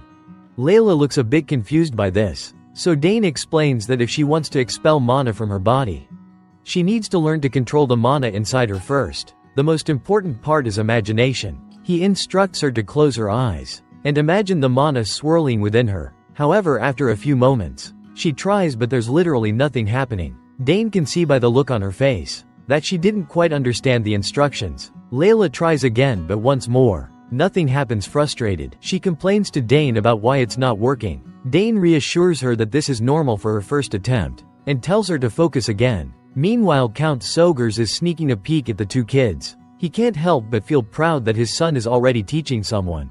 Even though he's still so young, it truly makes him believe that Dane has grown. Just then Duke Thermion sneaks up on Sogres and asks him what in the world he's doing there. Sogres's heart nearly skips a beat at the sudden question, but the Duke quickly tells him there's no need to be startled, and asks if he's watching two lovebirds enjoying some alone time together. Count Sogers raises an eyebrow and asks what he means by lovebirds. And besides, how did he even get here? The Duke chuckles at the thought that Count was actually trying to hide in here. He then reminds Sogres how he did a pretty sloppy job of sneaking around, especially since his wife is the Empire's legendary assassin. Poor Sogres has no clue what to say after being caught red-handed sneaking around, while the Duke playfully berates him, reminding him that if the castle's owner goes around peeping on others' affairs, people will speak ill of him. Naturally, the doting father gets annoyed and defensively says that he was just following his son. The Duke chuckled upon hearing this, and couldn't help but point out that he was also just following his daughter. Turns out both of these fathers are hopeless. They stand there side by side, acting like a couple of teenagers, trying to ogle at their kids' interactions, as if they were peeping at ladies outside a school gate. Meanwhile, back with the kids, Dane opens up his dimensional pouch, and the girl is quite fascinated to see that he already owns something like this. When Dane mentions that his eldest sister made it for him and gave it as a present recently, Leila starts to feel jealous. Unlike him, her older brothers stop paying attention to her once they entered the academy. He then pulls out a mirror from the dimensional pouch, and the girl casually asks what they're going to do with it. He explains that he brought it just in case it could help. It's easier to picture something in her mind while looking at a mirror. Instead of relying on imagination alone, he tells the curious girl to stand in front of the mirror so she can get a full view of herself. The girl quickly positions herself in front of the mirror and starts doing the magic limbo again. This time Dane can tell she's being quite serious about it. She takes a deep breath, while both doting fathers quietly squat down on the ground, as if they're taking Indian-style dump. Duke can't help but point out that Lilia seems to be taking a liking to Dane. Sogris asks if it's really that way, and Duke explains that it is, because it's unusual for Lilia to get along with someone so easily. Sogris asks if that's really the case, and she seems like a bright child. Duke Thermian remains quiet for a moment before speaking up, saying she's only bright on the outside, and he can't say the same for what's inside. He explains that after her brothers left for the academy, her mother became bedridden, so they haven't been able to be together like before. This situation has made it difficult for her to open up to others. And that's what's been happening. The Count points out that if he knows everything already, then why is he always acting so cold toward his daughter? Thermion is genuinely moved that the Count noticed something like this, and admits he's doing it on purpose. He explains that when he raised his sons, he showered them with attention and they grew up spoiled rotten. But Sogres reminds him not to assume that Lilia will turn out the same way. She'll be hurt if she finds out. And now it makes sense why she asked Dane for help. Instead of her father, Thermion then points a finger at his friend, teasing him about still nagging like the old days. But the Count quickly asks when he ever did that, especially since what he said is the truth. Duke changes the subject, asking when he plans to send his son to the capital. He suggests that if he's sending him over, Ducal House will wholeheartedly open his doors and let him stay in the ducal castle. Sogris goes quiet and glances back at his kid, and after seeing him happy, he just says that he'll do as Dane wishes. He's free to choose his path just like his older sisters. We also notice Miss Sogra is watching both doting fathers, clearly embarrassed by how shamelessly they're peeking around, but eventually she just smiles, realizing that the love they have for their children holds a strange power over them. She decides not to ruin the mood and pretends she didn't see anything. Back with the kids, Lilia thanks Dane for his help and calls him a real genius.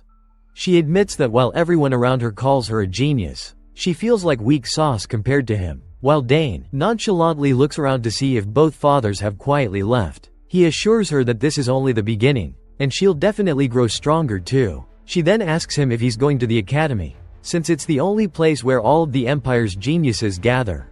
To that he says he's not sure yet, and he isn't convinced that he needs to go there, since he can get pretty strong just by training alone. The girl starts to berate him for his narrow thinking, and reminds him that attending the academy for studying isn't everything. It's the gateway to forming his noble faction, and it's the best way to build connections from a young age. Dane is amazed that she's actually pretty smart for a 7-year-old, and understands how the real world works. He finally responds to her argument saying he already knows about that, but he's just not interested in going to the academy yet. There's a mountain of books he hasn't read in the library, and he still has a lot to learn from his parents. Lilia acknowledges that this is true, but asks if he doesn't want to play with other kids his age, especially since she heard his older sisters are both attending the academy too. It seems like Dane is running out of arguments against her persistence, so he tries to brush her off by saying he's thinking of going in the future. If he feels like it, she then tells him to visit her house once he plans to go to the capital, and that's how they promise to meet again. Speaking of meeting again, she remembers to ask him when he's going to make his request. Now that he has taught her how to use mana bullets, he simply shakes his head and states that he'll tell her when he goes to the capital. This shocks her and she lets out a screeching roar of disbelief. Probably she is shocked that he is going to the capital after all. Finally, the day of her departure arrives. As Lilia's carriage starts rolling down the road, Dane looks at a stone-like object in his hand that was given to him by his future father-in-law. The scene transitions back to the moment when the Duke handed him this mysterious object. When Dane asks what it is, the father-in-law replies that it's his birthday present, and hopes he'll like it. He further reveals that the symbols of their Thermian house are Revenge, the sword, and the blacksmith, and the history of the house began with their progenitor, who was a blacksmith. Thanks to him, their house has the best forge in the Empire. In fact, the best forge on the entire continent. All of the Thermian-made weapons that protect the Empire were crafted in that forge. Of course, our boy already knows all this because according to his past knowledge, all the ores in the world can be found at that forge. And all sorts of mystical weapons and artifacts are created in the greatest forge on the continent. The father-in-law then reveals that, if Dane presents the insignia at the forge, they will create a weapon of his choice for him. That's when we finally learn that this rock-like object is essentially an insignia, a certified check that proves the honor and skills of whoever holds it. Count So Gree is absolutely boggled when he sees the Duke giving away such a precious insignia, something even the imperial family desires. The Duke simply pats his son-in-law on the head and tells him to grow well and help his father. His potential wife waves a last goodbye to him, and that's how they part ways. In the present moment, his mother squats down next to him, and after seeing his dejected face, she asks if he's upset that they left. He admits he is, saying she was practically his first friend. His mother reassures him that once he goes to the capital, he'll be able to meet her again and will even become more handsome, which will surely impress her. Well, I guess his mother is right, since he can't stay here forever, and he will have plenty of opportunities to see her again in the future, so he wishes her well until they meet again. Meanwhile, as the Duke travels in his carriage, his mind is still occupied with thoughts of Dane. He finds it strange that every time he looks at him, he is reminded of that warrior Argr, who showed the ability of a triple-class warrior at a young age. He's sure that if Argr were still alive, he could have become one of the hexaclass knights of the Dranaic Empire. That's why he hopes to see Dane again when he has grown stronger. A few days later, we see our boy sitting alone before the egg. He's been feeding it mana every morning and evening, and is now wondering if it's too early for it to hatch. This egg holds a mysterious familiar, and even if someone isn't a summoner, they can instill the egg with their mana and imprint themselves as the master before it hatches, allowing them to control a summon that usually only sticks around temporarily. He knows that the quality of his mana needs to match his familiar, and there are probably many tricky conditions that haven't been fulfilled yet. He's heard that some eggs never hatch because their conditions are never met, so he hopes that's not the case here. Even though he changes the flow and strength of his mana, there's still no reaction after putting in a lot of effort. Once again, he puts the egg back, thinking that he's just being greedy by hoping he would succeed in one go. Suddenly the butler comes out at the gate asking Dane if he's ready. At that very moment, the egg begins to react and starts making noises. Dane quickly rushes toward the egg, certain he just heard something. The butler also burst into the room asking about the noise. Dane tells him to wait a moment while he checks the egg first. However, once again, he finds himself disappointed, realizing he was just excited for nothing, because he can't feel anything different. The butler asks if the egg showed a reaction, to which Dane replies no, saying he probably just imagined it. Once he finally gets into the training hall, he practices his swordsmanship first. After noticing his perfect movements, the butler is quite happy and excited. He claps as he asks since when he learned swordsmanship. Dane just brushes it off, saying he just wanted to swing the sword around a little. The butler showers him with praise, calling him a genius who is even talented with the sword.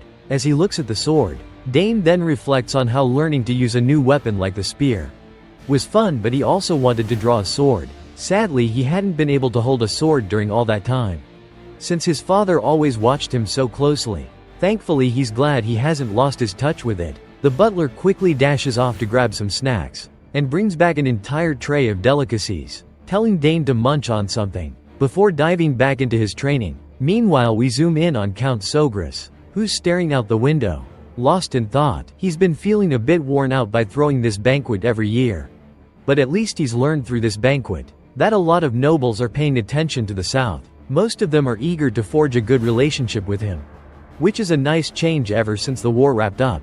The south has been sitting pretty, with its great climate, and all the luxury that nobles just can't resist. So maybe their interest should have been obvious from the start. Still, even with all this interest, it pales in comparison to the attention Dane is getting. You see, the conflicts with the eldest son of Count Tyrion were beyond Sogres's expectations, but Dane handled the situation maturely. He calmly and logically laid everything out in front of the adults, which was super impressive, and he even confidently proved his talent. He can't help but think that his son is just a bit too mature for his age. Sometimes he wishes Dane would act a little more like the other kids, and let loose a bit as the clock ticks closer to the training hour. He knows it's time to head to the training hall. He pulls out the legendary spear dragon tail, and decides to have Dane swing it around a bit today. But as soon as he steps onto the grounds with the spear in hand, he freezes when he spots Dane swinging his sword instead. Now he's curious about why the sword. His mind thinks back, and he's convinced that damn Duke must have said something to him. Otherwise there's no way Dane would be wielding a sword. After all that spear training, he just stands there, watching his son pull off all these cool stunts with the sword. Seriously, Dane looks like he knows what he's doing. The strength he's displaying is something even seasoned sword fighters would have a hard time matching. It makes his father wonder, since when did he learn all this? But one thing is for sure, that Dane is definitely talented with a sword too. He finally calls out to his son, asking just when he learned all those impressive moves. Well, it looks like Dane's long-held secret is finally out of the bag. So he decides it's probably best to tell his dad the truth. He admits he didn't actually learn any of it. Hearing this just leaves his father even more perplexed, leaving him wondering if this is yet another hidden talent of his. He starts to think out loud about how Dane already knows spearmanship, magic assassination, summoning, and now swordsmanship too. He adds that if he were someone else, he wouldn't believe a child could show talent in all these fields. Then he asks Dane if he's curious about the world beyond their walls. Dane looks a bit confused, not really sure what his dad is getting at. The father then tells him that if he wants to explore what's out there, he should go for it. He genuinely believes this country might be too small for his son's vast talent, and if he stays cooped up here, he'll be the one missing out. Dane feels a wave of sadness wash over him, as he realizes his father has come to terms with the fact that he can't hold on to him forever. So he finally says he'd be glad to learn about the world outside.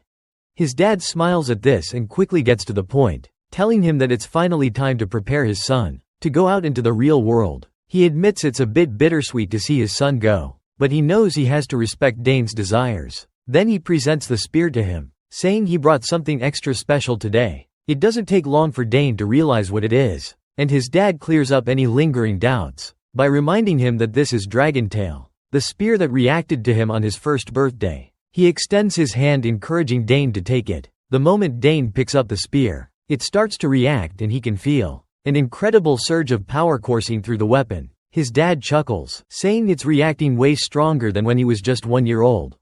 And honestly, who could blame him for that? He then proudly tells his son that he plans to make him master the spear before he heads out, so he better be ready. He promises Dane that one day Dragontail will be his. But first he needs to grow strong enough to wield it with pride. Dane eagerly promises to work hard and honor his father's teachings. Later, back in his room, Dane's mind is buzzing with thoughts about the outside world. He's always been curious about it, even during those long days on the battlefield. As a soldier, all he really knew was war, setting up camp, cleaning his weapons, eating bland food, and gearing up for the next battle. The only way out was for the war to end or for him to die in battle. And honestly, it felt like those were his only options. But now, with the chance to live a normal life ahead of him, he can hardly imagine what life outside the battlefield could be like.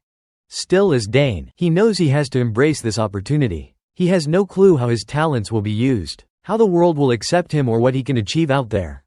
But for the first time, he has the chance to travel, explore, and accomplish anything he sets his mind to. At first, all he wanted was to stay and enjoy the warmth of this place.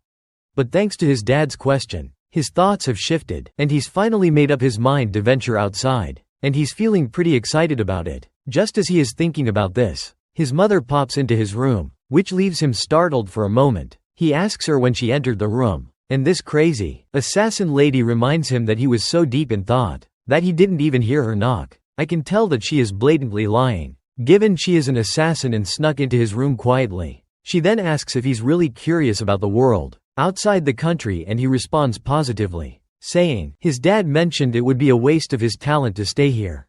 After thinking for a moment, he admits he's curious about the outside world too. He then starts to apologize to his mother, but she embraces him, saying there's nothing to apologize for. He reminds her that his sisters aren't here, and he's worried about leaving for the outside world too. The lady reassures him that she's fine with it, because she knows just how amazing his talents are. She adds that even if he didn't want to go, the outside world would eventually call to him. She admits it would be wonderful if he could stay longer with his mother. But the world won't let him do that, so she encourages him to go and chase after what he wants to do. He promises that even if he leaves home, he'll return often to tell her everything he sees in the world. The mother thanks him and says it looks like she finally needs to teach him before sending him out into the world, just like his father is about to teach him, as he wonders aloud what kind of teaching she is talking about. The mother excitedly babbles about teaching him everything related to assassination. She goes on and on about all the skills and knowledge she has. And Dane can't help but think, this is going to lead to some seriously exhausting days. Before he even steps outside. All in all, she tells him she'll be teaching him a ton of things. And he assures her he'll do his best to learn. As he looks at her, he can't help but think about how he'll get special lessons from his mother. Filled with love, many years have passed. And the scene then transitions to the southern region of the Althian Empire, Sogris County, a place known for its warm climate and abundant natural resources. This place has become a cornerstone of the empire, helping them stay strong during the war. Thanks to Count Sogris's magnanimous rule, it's a region filled with peace and warmth. Finally, with the war coming to an end, the few small rebel forces have all been captured, bringing about an era of lasting peace for everyone. On a bright day, people are buzzing with chatter about how young Master Dane visited one of the shops recently. They can't stop talking about how the shopkeeper's eldest daughter literally fainted when she saw him. The ladies gossip among themselves, saying he's becoming more handsome by the day, and they wish they could catch a glimpse of his face at least once. There's even a rumor floating around that he's still single, which gives them a glimmer of hope. But one friend quickly reminds them that he's only 14, and tells her friend to stop drooling over an underage boy. One of the ladies then mentions that there are rumors. Dane doesn't seem like a 14-year-old at all. He's already as tall as Count Sogris. Some even say he could easily be mistaken for a 20-year-old. All right, enough of the gossip, and let's see for ourselves how our boy has grown. For that, we transition to the outskirts of Sogris County, an area infused with ancient magic, known as the Forest of the Last Days. Here Dane is on a special mission assigned by his mother, Lily Sogris. We catch a glimpse of him holding a spear in one hand and in the other some kind of cloth, probably a map or something else. I'm not really sure, whatever it is. He's already figured out his course. With just 3 hours left before sunset, he knows he needs to get out of the forest before the sun goes down. He begins his journey, jumping through the forest with the agility of a ninja. The most important thing in this mission is not getting caught by his enemies. During this time, Dane needs to dodge the traps and nests set up by his mother, and escape from the forest, which is filled with all sorts of other dangers. After leaping around for a while, he finally lands back on the ground. He takes a deep breath, soaking in the air and energy of his surroundings, holding it for a moment before letting it out again. Once he prioritizes stealth and assimilates with the surroundings, he starts to notice hidden traps revealing themselves. Right now he spots these thin, nearly transparent strings crisscrossing the area. He knows that all the traps will activate as soon as he touches these strings. It's a basic mechanism, but that's also what makes it the most dangerous. But thankfully for him, this one looks easy to disarm. The rat-like monsters quickly pop up in the clearing, and as soon as they see Dane standing there, they don't waste a single moment before lunging at him to attack. It turns out this is a whole pack, and he definitely wasn't expecting them to show up here. What's even more concerning is that the entire pack is charging at him at a pretty scary speed. Before they hit the strings and trigger the traps, he needs to deal with them quickly. But then he hesitates, because touching the trap accidentally could be even more dangerous. Still, there's no time to waste and he needs to get out of here. He starts dashing away, and as soon as the rats trigger the traps, sharp needles spring from all directions, catching those unfortunate rats that fell for the setup. It seems like luring the rats into the trap was part of his plan all along, and he's relieved they fell for it, saving him the trouble of dealing with them directly. But then he spots one particular rat that is not dead yet. After closing the distance, the monster leaps right at him. Dane continued going toe-to-toe with the remaining russet beast. He struggled with the vermin speed as it almost caught up to his own. The overgrown rat hit the brakes and pivoted for another attack. This time it used its long-range weapon, spitting out a bizarre substance from its mouth. Dane carefully assessed the situation as the substance homed in on him. He did not know what it was, but the substance certainly felt dangerous. He spun his spear and dispelled the attack effectively. The young man gritted his teeth, as he knew that he couldn't afford to waste any more time. Fighting this chunky rat defending would only cost him precious time, so it was time to turn the tables and attack. A blue aura started coalescing around his body, as he locked in on his target. With a viciously swift chain of moves, Dane displayed his impressive spearman technique. He moved his body freely in the air, while flawlessly tracking the enemy's position. It resulted in the result's head being sliced in half with a clean cut. Dane did not even bother looking back at the result of his attack.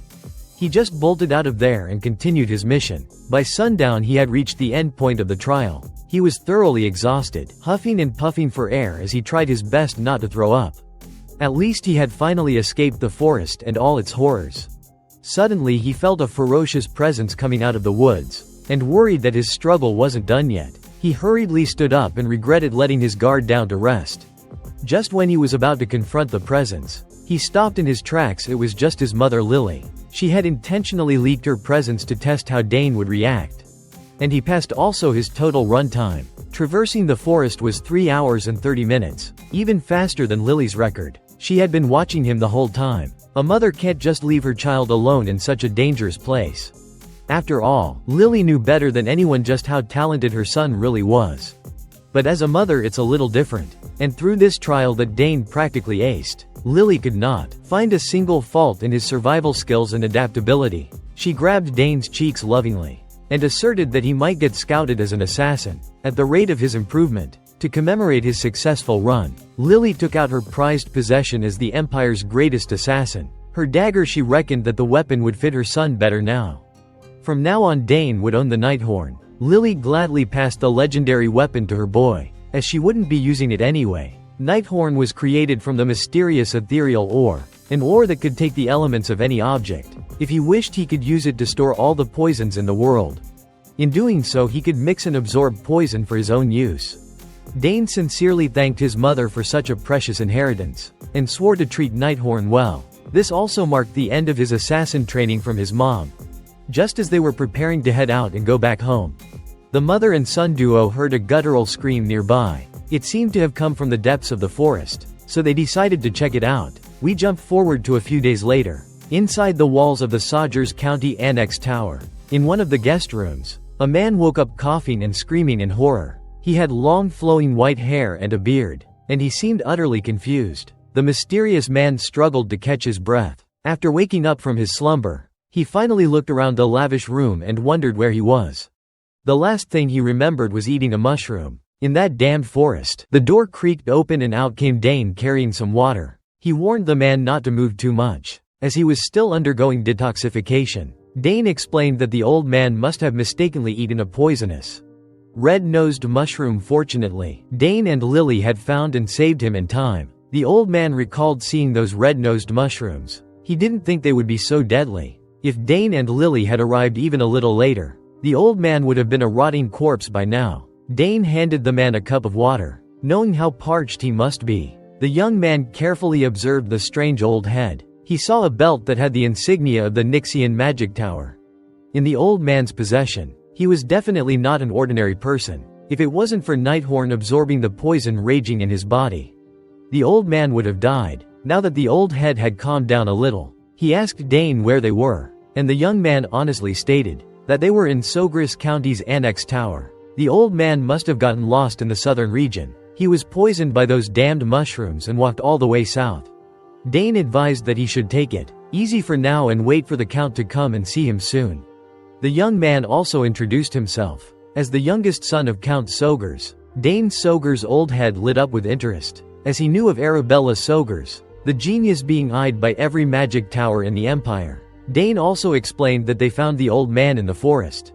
In the middle of his training with his mom, the old man almost spat out the water he was drinking. After hearing that that crazy forest gave him hell, even as an 8-chain mage he lost his way, and the flow of his mana reversed while casting a spell, wrecking his whole body. The entire forest held ancient mana all over the place. And then, there were those undetectable traps scattered throughout the area. The forest belonged to the Sogers' house. Naturally, it would be a dangerous place for anyone who wasn't a member of the family.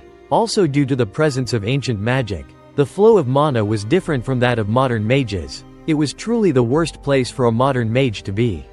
The old man finally realized that he really would have died. If it wasn't for Dane, he also realized that the boy in front of him might be a generational talent, if he was already strong enough to freely train in that hellish place. Dane even made the antidote that he urgently needed to escape death. By his looks, this young man seemed to be somewhere in his teens. Despite his young age, he was capable of formulating an antidote that required extensive knowledge and precise production skills. The old man couldn't believe how blessed the Sogers family was. On top of 2 generational geniuses in the fields of magic and summoning, even the youngest son seemed extraordinarily monstrous. If the continent was still at war, the House Sogers could easily become the most powerful. noble house within the Althian Empire. The old man thanked Dane, and admitted that he owed the young man his life. He was a bit startled by the kid's bold response, but asserted that he pays back the debts he incurred. First he wanted to introduce himself properly. As it turns out, this old man was Sidra Gau. Not too long ago he was the head of the Nixon Magic Tower. Sidra took pride in his name and stature, inviting Dane to ask for whatever he wanted. The young man just smiled at Sidra's humble brag. He knew that this old mage must be one of those people who survive without a home, by storing everything they own in a subspace. Sidra was thrown off by Dane's calmness after introducing himself. Normally, people would be surprised or humbled in the presence of a mage tower's head, but the kid was unfazed, trying to re-establish his status. He urged Dane to ask for whatever he wanted without holding back. The young man paused for a second, seemingly thinking of his next words. Sidra smiled, with the expectation of being able to flex his reliability, but Dane simply asked for more time to think about his reward. He did not give Sidra the satisfaction of feeling powerful with his indifferent response. Until the end, Dane turned to the door and wished the powerful mage a speedy recovery, telling him to rest some more. When the young man finally left the room, Sidra just sat on the bed, flabbergasted by the nonchalant kid. He was the first person to ever treat Sidra as if he were just some common magician. Old Sidra was thinking of taking his leave after staying for a day or two, but that wouldn't be the case now. He had just found an interesting kid in the south, and he wanted to know more about Dane. Dane casually explained to Herman who Sidine was, and the attendant excitedly explained that 8 chain mages are at the top of the food chain, the elite of the elite. That meant that an influential figure was currently indebted to Dane. You see, magic towers function as independent territories on this continent, more like sovereign nations. That meant Sidra was an immensely influential person. Still, it's a mystery why the head of a magic tower was wandering the forest in the first place, but that was no ordinary forest. Mages consider it a forbidden area, dubbing it the Forest of the Last Days. Just from the name alone, it's evident that it's not the type of place ordinary people should take on. Dane looked at the sword in his hand, and tasked Herman with getting him a new one. The ones he had been using had become too lightweight and short for his body. Luckily, they had a whole array of weapons from the spoils of war the Count brought back tomorrow. Dane could start training with a proper long sword. For now, he would just use the lightweight blade to wrap up his training. Come to think of it, he had the crest that Duke Thermian gave him too. A free coupon to forge whatever weapon he wanted. It had been 7 years since that day. Looking back, Dane remembers those days fondly. If he happened to venture into the capital, his first stop would definitely be the Duke's territory. After practice, Dane ran into his father outside the training hall. Dane thought his dad had matters to take care of outside the castle, but surprisingly he returned earlier. Things wrapped up outside earlier than expected, and the Count had to hurry home to meet the head of the magic tower. Recovering in one of their guest rooms, he was hoping that Sidra Gau could help Arabella. She was going to need a good master. After all, Dane also considered having the head of the magic tower help his sister, but he wasn't sure if the old man could handle that girl's temperament. He'd heard that Arabella punched one of her seniors for being annoying.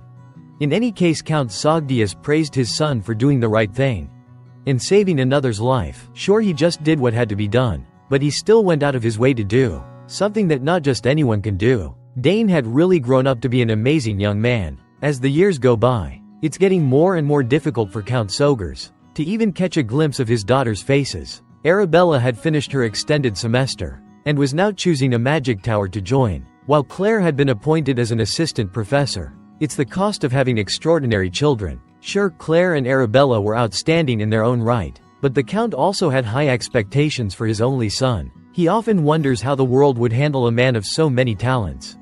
The Count had been looking forward to the day when his rival about Thermian would see how Dane had progressed. It had been years since he was reincarnated as the son of the Sogers house, but the thought of crossing blades with Duke Thermian still fills him with determination. In any case, he also wonders how Leila is faring in the capital. Her last letter came maybe a year ago. Dane's looking forward to seeing what she's up to when he swings by the capital. A few days later, Sidra complained about going stir-crazy from staying in the guest room. He still hadn't fully recovered yet. The doctor advised him not to venture too far out and forbade him from using magic. His magic reflux had not been purified yet, and the poison that seeped into his body had yet to be fully nullified. He would have to rest and recover for a bit longer. Sidrane didn't have much of a choice. It had been a while since he was unable to use magic. So this situation would be a change of pace, but he couldn't stand being cooped up in the room all day. So he went out of the room, even though he didn't know his way around the annex. The doctor worries that the old man might stir up trouble, and he'll be the one suffering. In the few days that Sidrane had stayed in the guest room, the housekeeper started spreading rumors about the old bat. They say that mages are either geniuses or nutcases. Some of the maids had seen Sidrane go up and down every single floor of the annex, dozens of times, and now he was just looking at the flowers in the garden. For hours on end the maids heard that the old man was supposed to be an incredibly powerful mage. But all they'd seen was a crazy old nutcase. They worry for their lady Arabella. Sidrane had been completely enamored by the beautifully crafted garden of the estate. He would never have guessed that they were arranged to possess such extraordinary magic. Dane came up to the old man. He had looked everywhere only to find Sidrane in the garden. Sidrane wasn't too keen on being confined in a foreign place until his full recovery, but everyone just wanted what was best for him. In any case, the area was certainly a fine place to rest and recover. He could see why so many nobles come south once the vacation season starts. Dane loved the south, so it's a shame that he would have to leave soon. Curious, Sidrane asked the young man where he was going. Dane casually answered that he'd be heading to the capital soon. Sidrane assumed that the kid must be going to the academy. Both of his sisters were prominent figures in that prestigious place. After all, while the daughters of the Sogris house were famous for having sublime levels of talent, Sidrane was more curious about Dane's. So he imbued mana in his eyes and decided to take a look for himself. Inside the young man's body was a roaring wave of pure power raging on. Sidrane's eyes went wide as he had never seen mana so thick.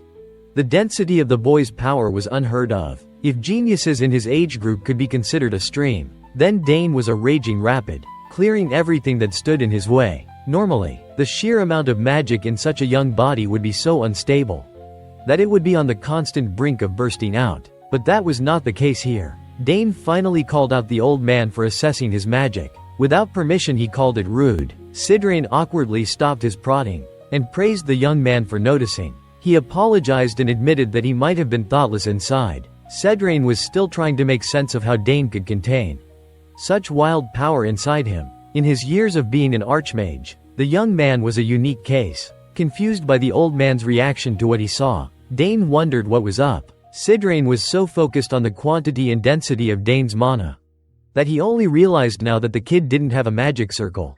With his raging mana, a magic circle should be easy to form. The old man's face twisted in horror when he realized what travesty must have happened to the young man. Sidrane peered into Dane's heart and saw 2 mana cores. Of course, it was an unbelievable feat to develop 2 mana cores at his young age. But the old mage looked furious that he went that route. He reckoned that possessing such a crazy density of mana, and using it to just wield a spear, was lunacy. Sidrane believed that Dane, using his mana to form cores instead of circles, was blasphemy. The young man practically turned his back on the greatest talent that the archmage had ever seen. Confused by the old man's rant, he asked if he could just use both mana cores and magic circles.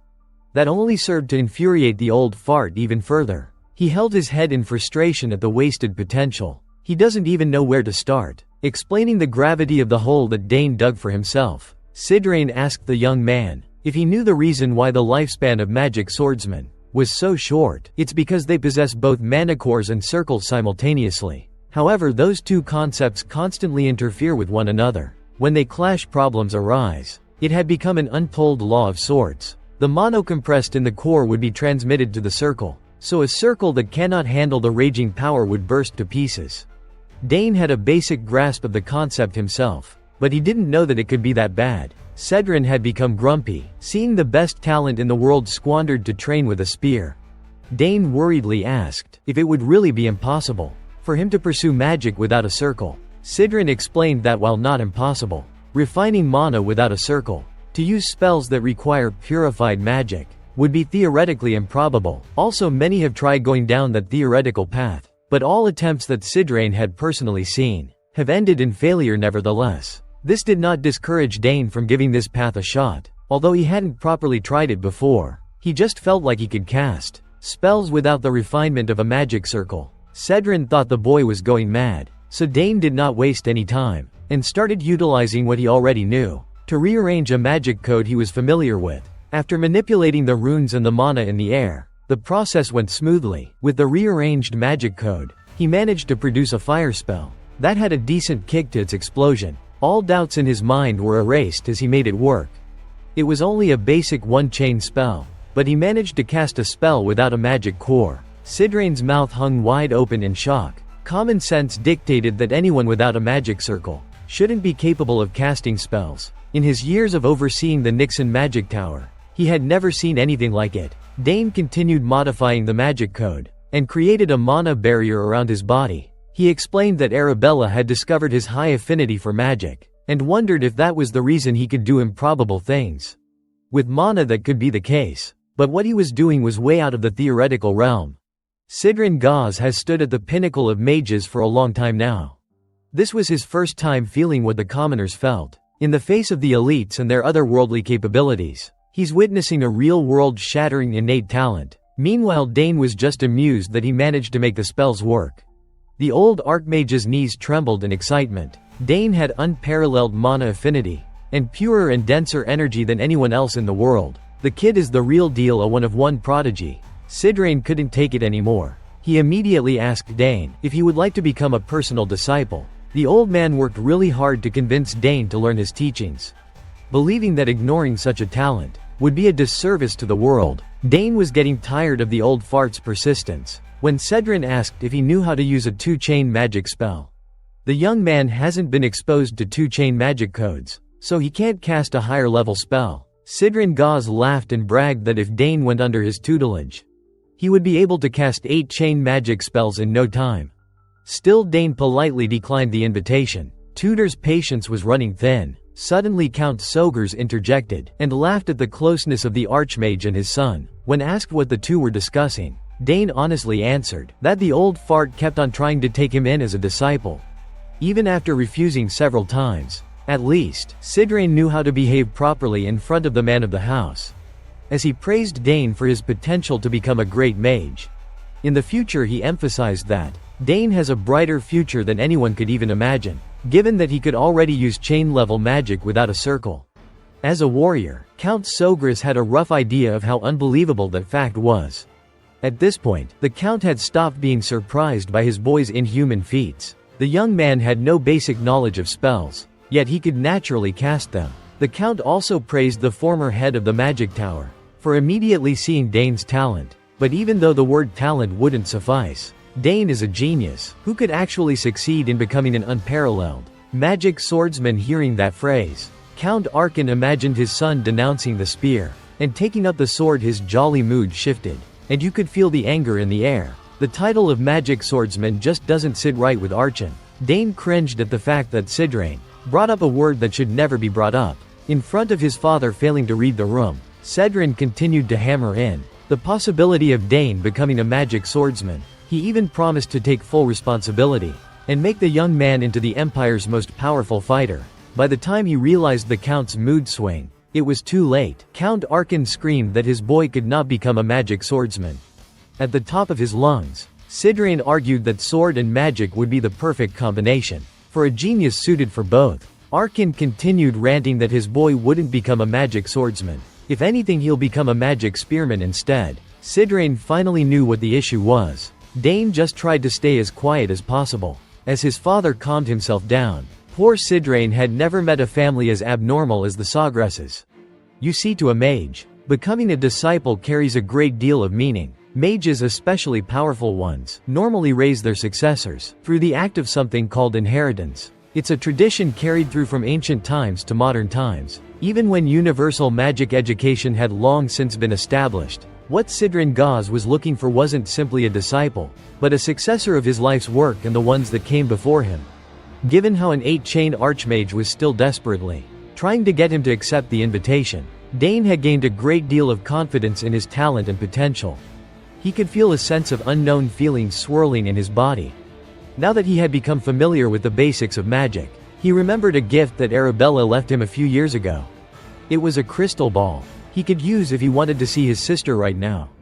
Asking Arabella for her opinion regarding the matter might be beneficial. Dane dug up the crystal ball and imbued his mana into it. He called Arabella telepathically, who was currently studying in the academy's library. When she finally recognized his voice, she was surprised. Arabella immediately stopped what she was doing, and beamed in joy that her little bro was contacting her. As expected even, Arabella was shocked to hear that Dane managed to use a one-chain spell. Without a magic circle, she knew his mana affinity was abnormally high. But she never expected it to be to this extent. The circle only serves to purify and circulate energy, so maybe Dane's mana was already pure enough to be used raw. To test this out, Arabella wanted to send a mana stone to the transmission machine in Dane's room to inspect his mana's purity. It's a good thing that he had Arabella to help him with stuff like this. Right now she's already an established 6th chain mage, and her help has been incredibly reassuring. Arabella reckoned that since Dane could already use chain level magic, attracting a lot of attention in the academy would be inevitable. But that's the last thing he wants. It cannot be avoided though. Talent always draws the attention of the masses. But Arabella assured her little bro that she would utterly destroy anyone who would dare to bully Dane. Speaking of bullies, Dane asked his sister about the news of her breaking the nose of a senior, the second son of the Duwell Duchy. Just thinking about the slimy bastard gets Arabella riled up. Realizing that she was taking the call in a public space, she tried to calm down anyway. With enough time, she theorized that Dane's mania purity would continue to increase. It's one of the possibilities they could look into. Unfortunately, their discussion had to be cut short, as Arabella was needed by one of the professors. They said their goodbyes, and she promised to send the aforementioned mana stone over. The fact that Dane might be forging a path that had never existed before had finally sunk into him. With the extraordinary purity of his mana, he jokingly wondered if he had a dragon's heart beating in his chest. Or something. Meanwhile, Cedrin was still stuck in the annex for his recovery. He used a bit of mana to inspect Dane and it worsened his magic reflux.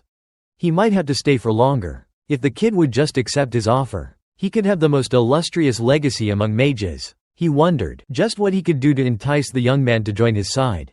If Dane wasn't even interested in learning 8-chain magic, maybe he should offer some grand and priceless artifact.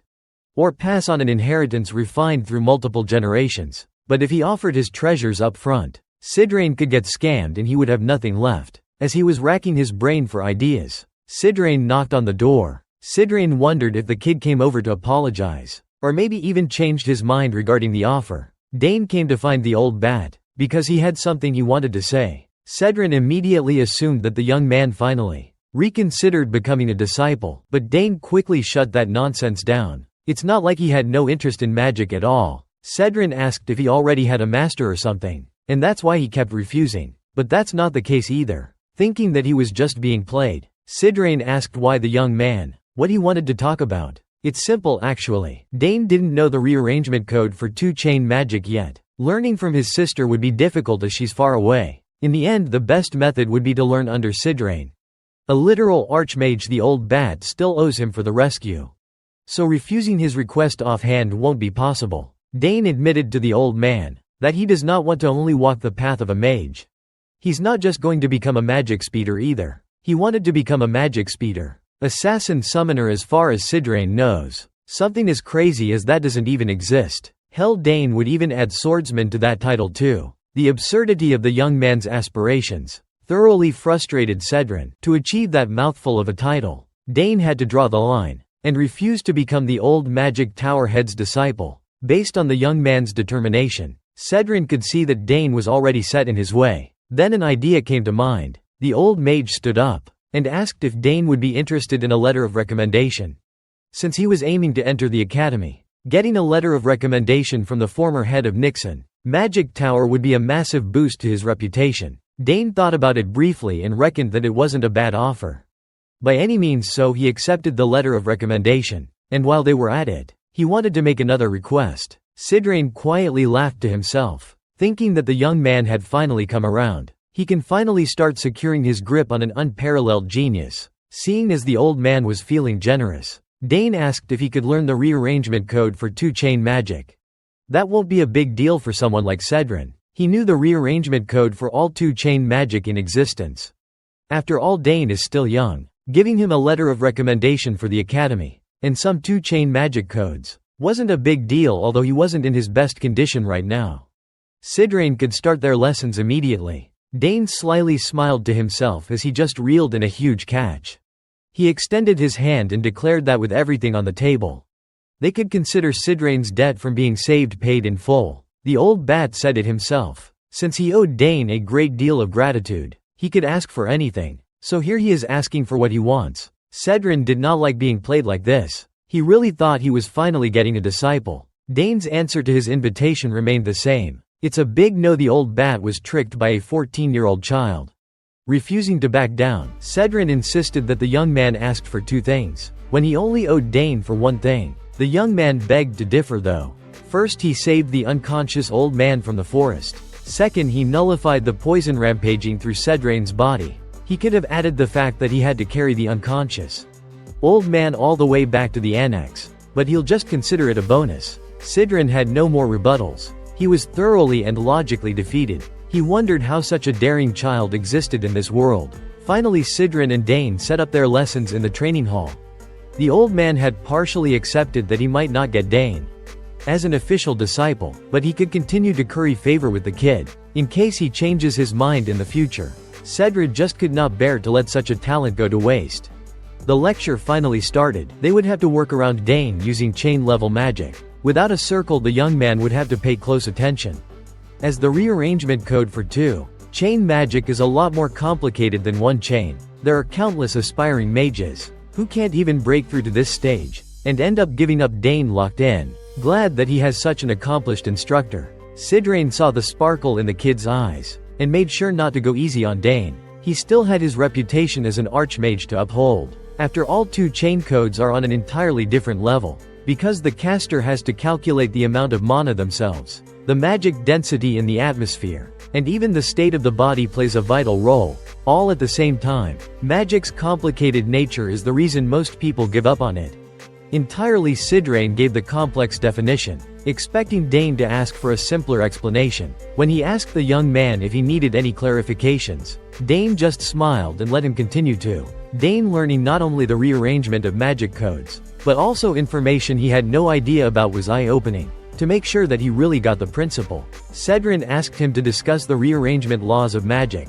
According to the young man's notes, the first law was coexistence. Magic power can exist in the physical world, and with other sources of mana. Through coexistence, mages use their own power, and the magic power in their environment to activate their magic.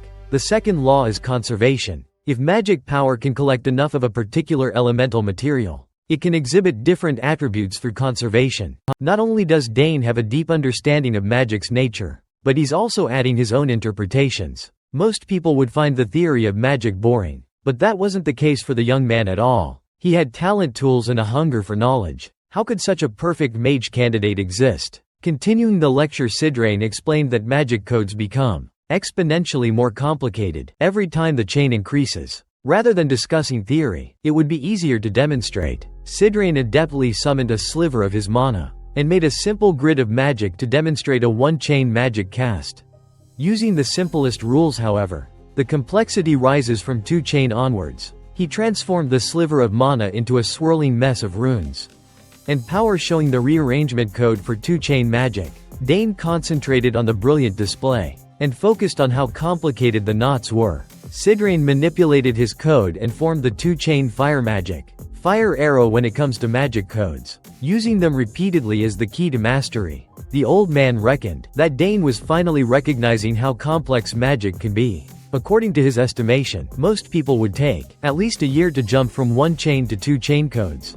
No matter how brilliant anyone is, the human mind can only understand a portion of the code at once.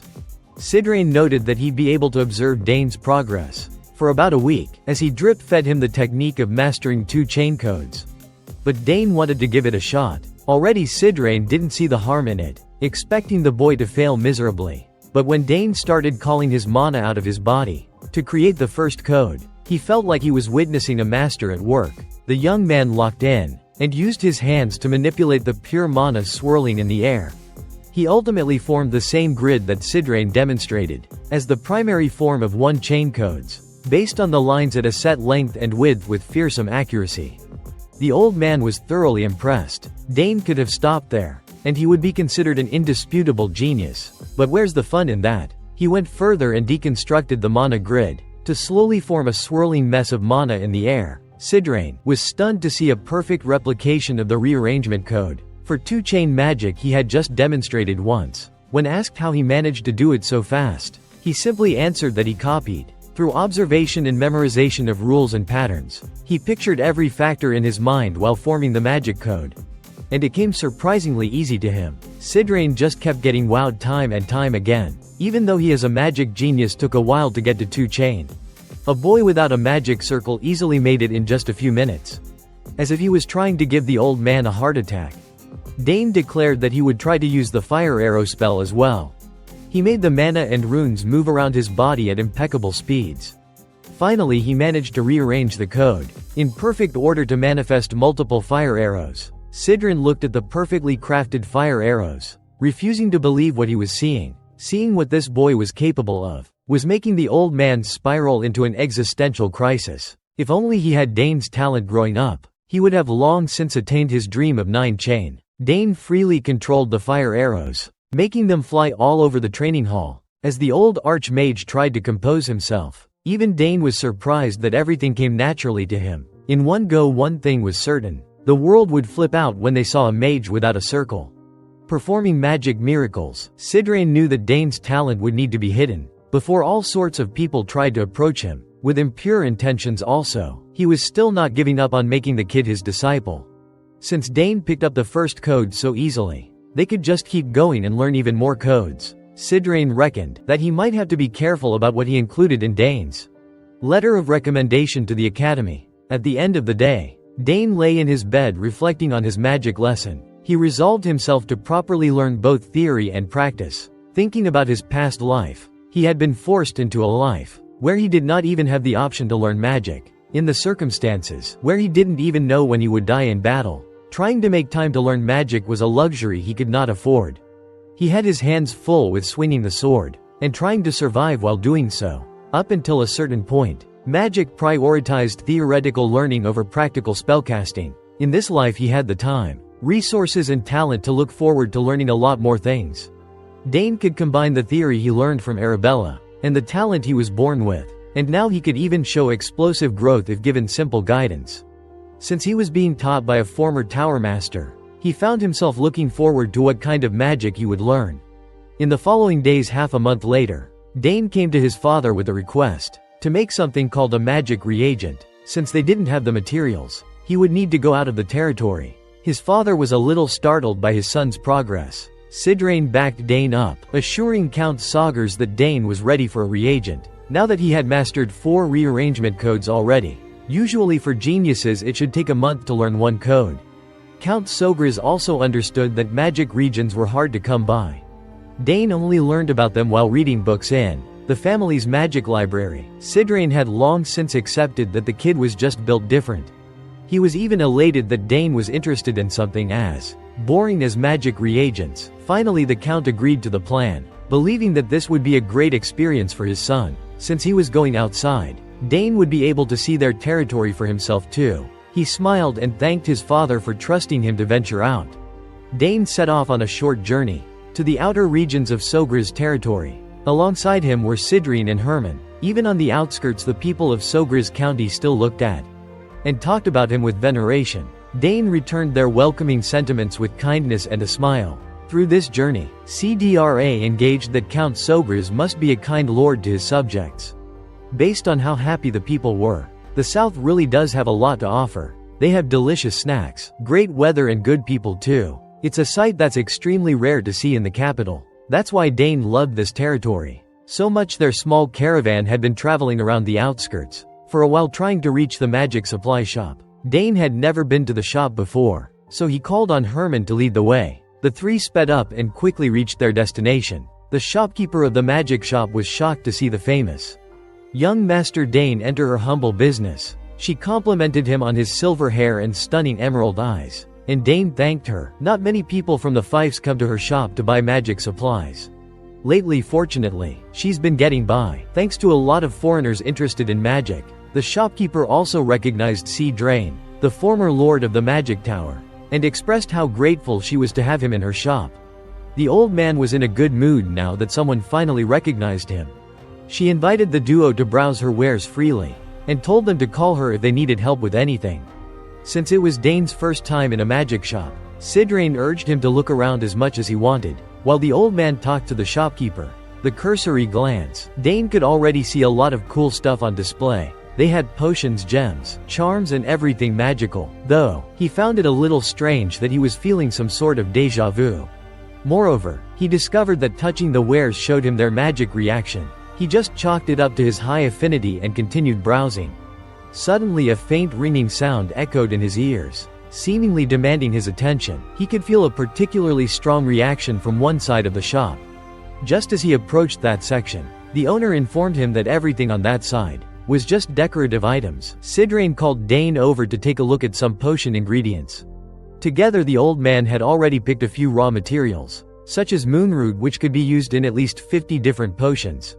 The owner assured them that her ingredients were personally processed to the highest quality. Meanwhile, Dane was too mystified by the strange ringing. As he walked deeper into the pile of decorations, he felt a strange power calling to him. He turned to see a piece of stone that was emitting pure mana.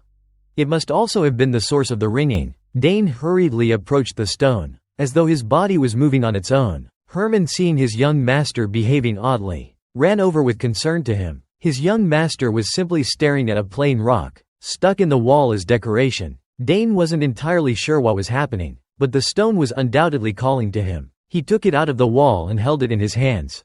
As he suspected, imbuing the stone with more magic made the reaction even stronger. There was a possibility the object was uniquely reacting to his magic.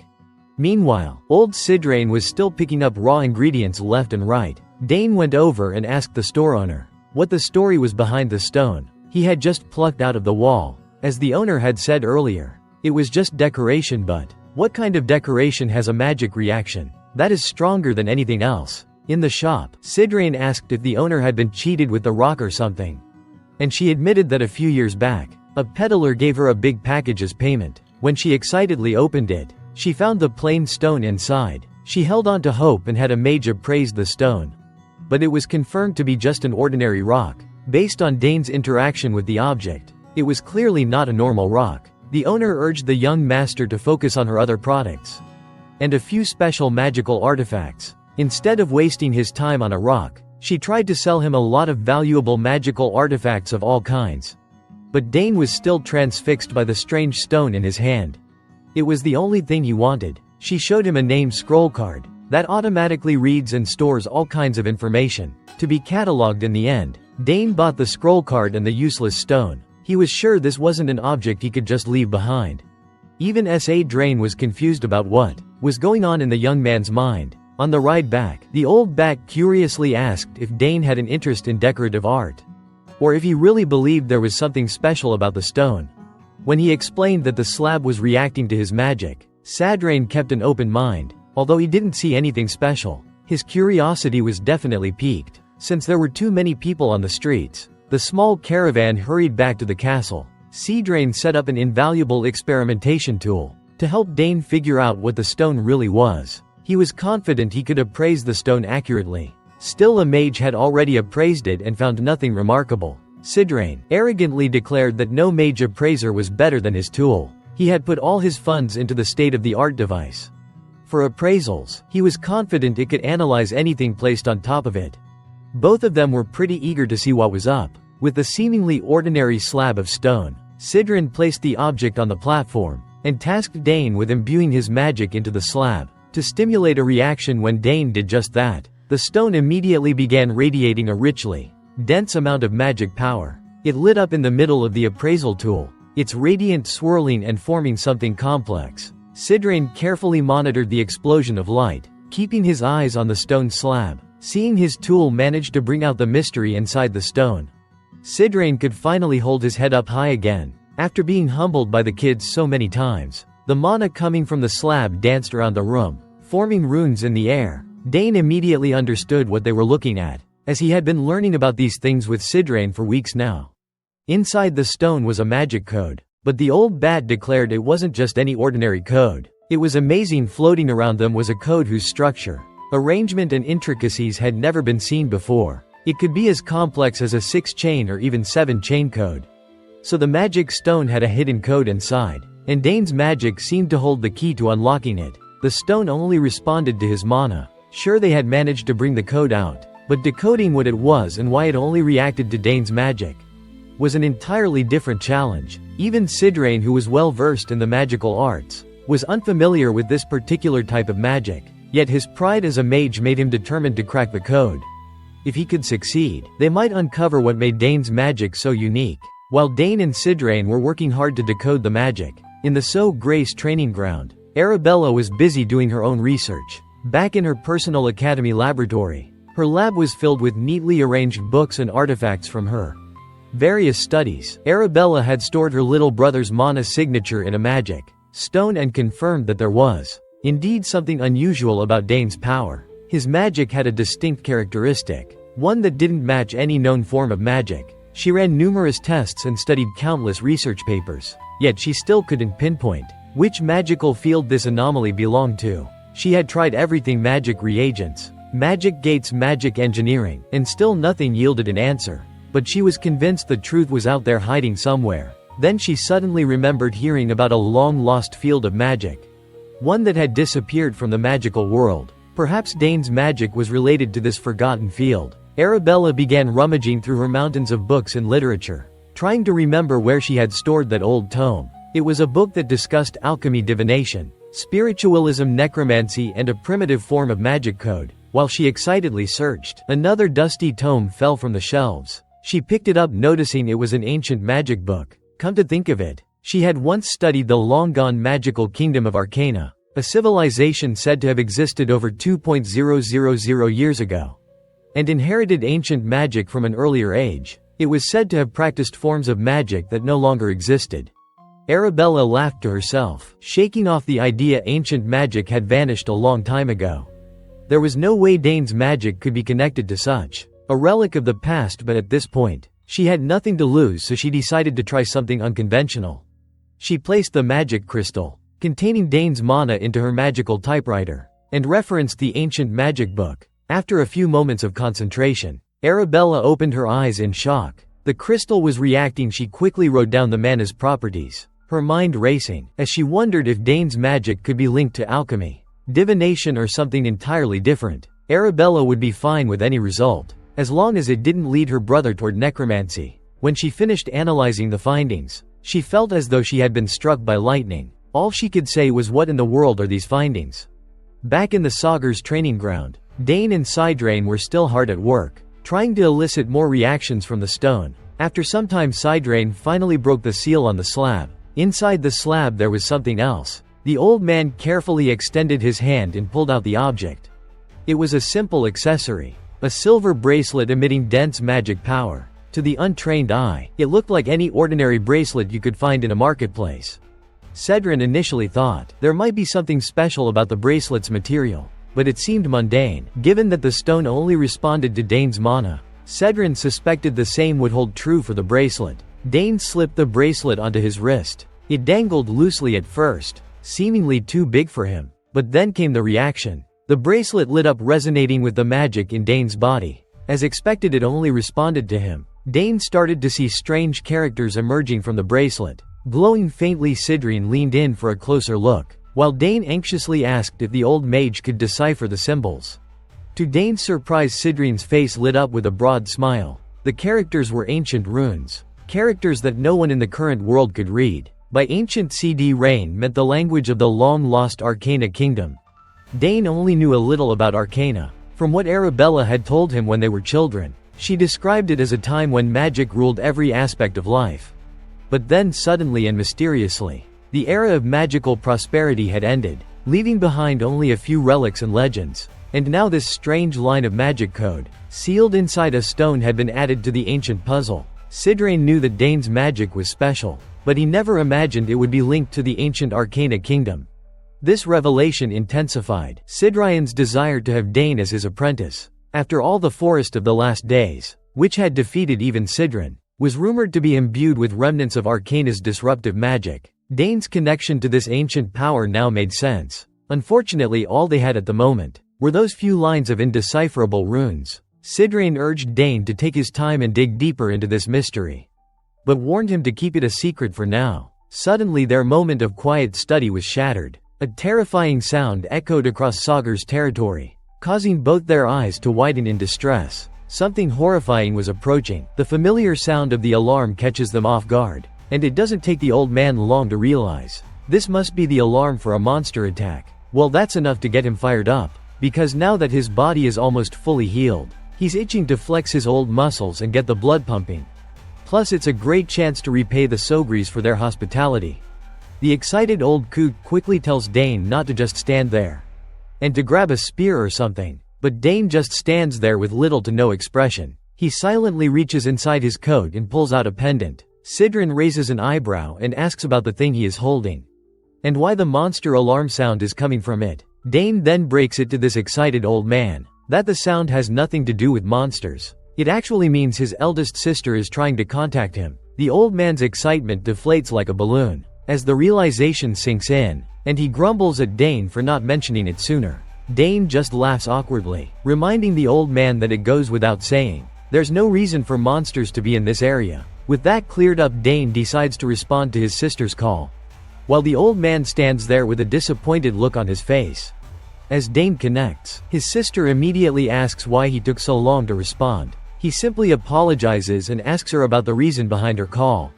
She starts to spill some juicy details about his magic code, but quickly cuts herself off, asking if there's someone next to him. Mere mention of magic code was enough for Dane to realize that she's actually figured out that his magic is ancient magic. The old man overhears this conversation and lets out a screeching yell of disbelief, demanding to know how in the world she found that out. As they talk further, he also explains his side of story, that when he and Sidra were analyzing some stones, they also figured out that his magic belongs to the ancient magic kingdom. They realized this because that stone only reacts to his magic, which was a total giveaway. The old man, on the other hand, grits his teeth in utter frustration. The fact that she figured this out just from analyzing his magic is insane. He knew she was a genius, but her talent seems to be greater than he had imagined. Arabella then asks her brother if anyone else knows about his secret. Dane responds with a quick no. She breathes a sigh of relief and tells Dane and Sidra to keep it a secret, because if his secret gets out, he won't be able to handle the consequences. She then apologizes to Sidra for not introducing her first. Before diving into the conversation, the old man just laughs it off, saying he already knows a lot about her from Dane. As for keeping Dane's magic a secret, he assures her he won't let a single soul know about it. If this information leaks, not only would Dane be in trouble, but the whole house Sogris would be caught up in the huge aftermath. Arabella gives the old man props for getting the gist of the situation right away, which is of course expected of wise Sidra. The old man then asks her if this exchange is being recorded, to which she replies no, saying that the moment the conversation ends, it will be deleted immediately. Well, that's good news. At least they don't have to worry about anything getting leaked. The old man then reveals that he also plans on returning to the magic tower to investigate this matter. Arabella thanks him for the gesture while he tries to downplay it, insisting that as a mage he's just doing it out of a sense of duty, so there's no need for her to feel indebted. Speaking of the magic tower, the old man reveals he heard she was looking for a tower to join, and asks if she has decided which one she wants to go with.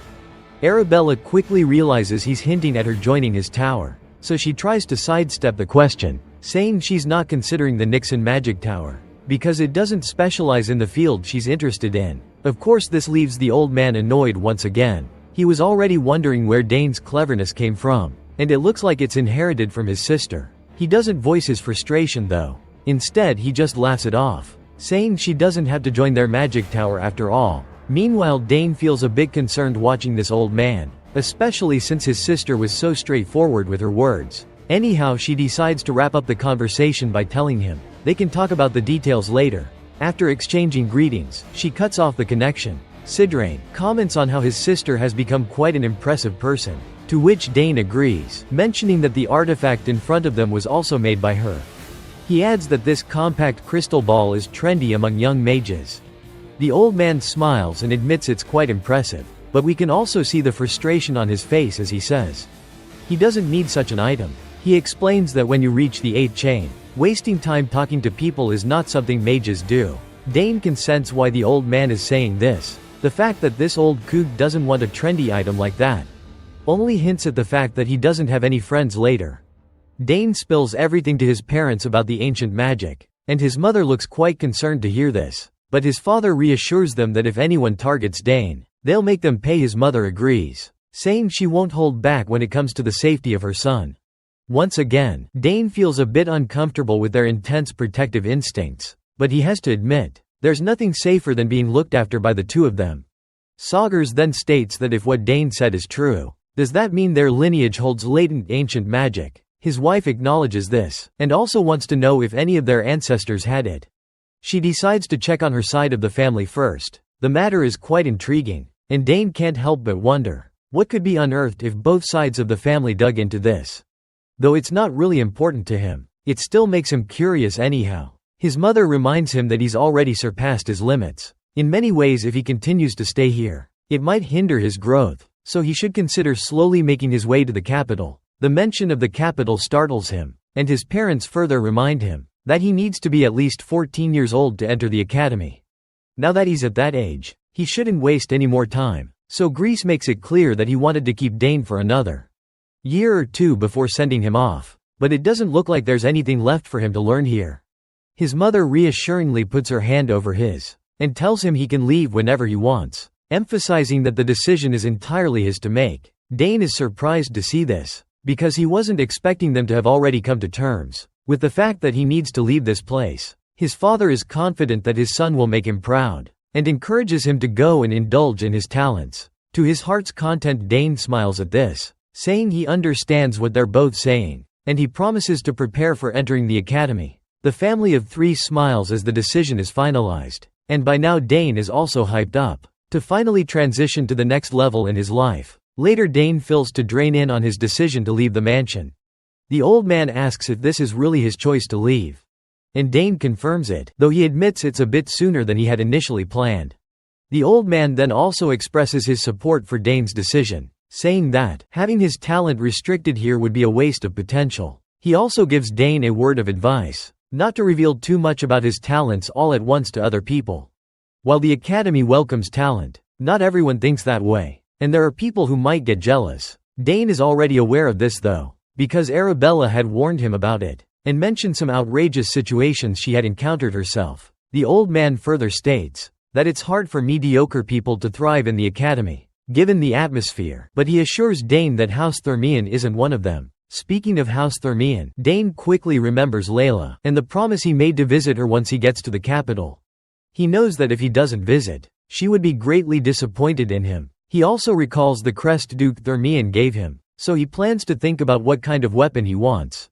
Before heading there, the old man then reminds him that there are 3 months until he enters the academy, so he should plan to depart from here in 2 months. Dane acknowledges this and returns the question, asking the old man about his own plans. Sidra replies that he's going to return to the magic tower, because he has something he needs to take care of. He expresses his gratitude to Dane for helping him resolve his boredom, and as a gesture of goodwill, he wants to return the favor by letting Dane know about any clues regarding this ancient magic. Dane is quite grateful to hear this. The old man points out that, now that Dane has only a short time left here, the lesson should be the major concern for him. Sidra wants to accelerate the process, to finish the lessons before time, but he warns Dane that the third chain is considerably more difficult than the second chain. Dane promises to study hard to reach that level. Dane then says that he has prepared a gift for the old man.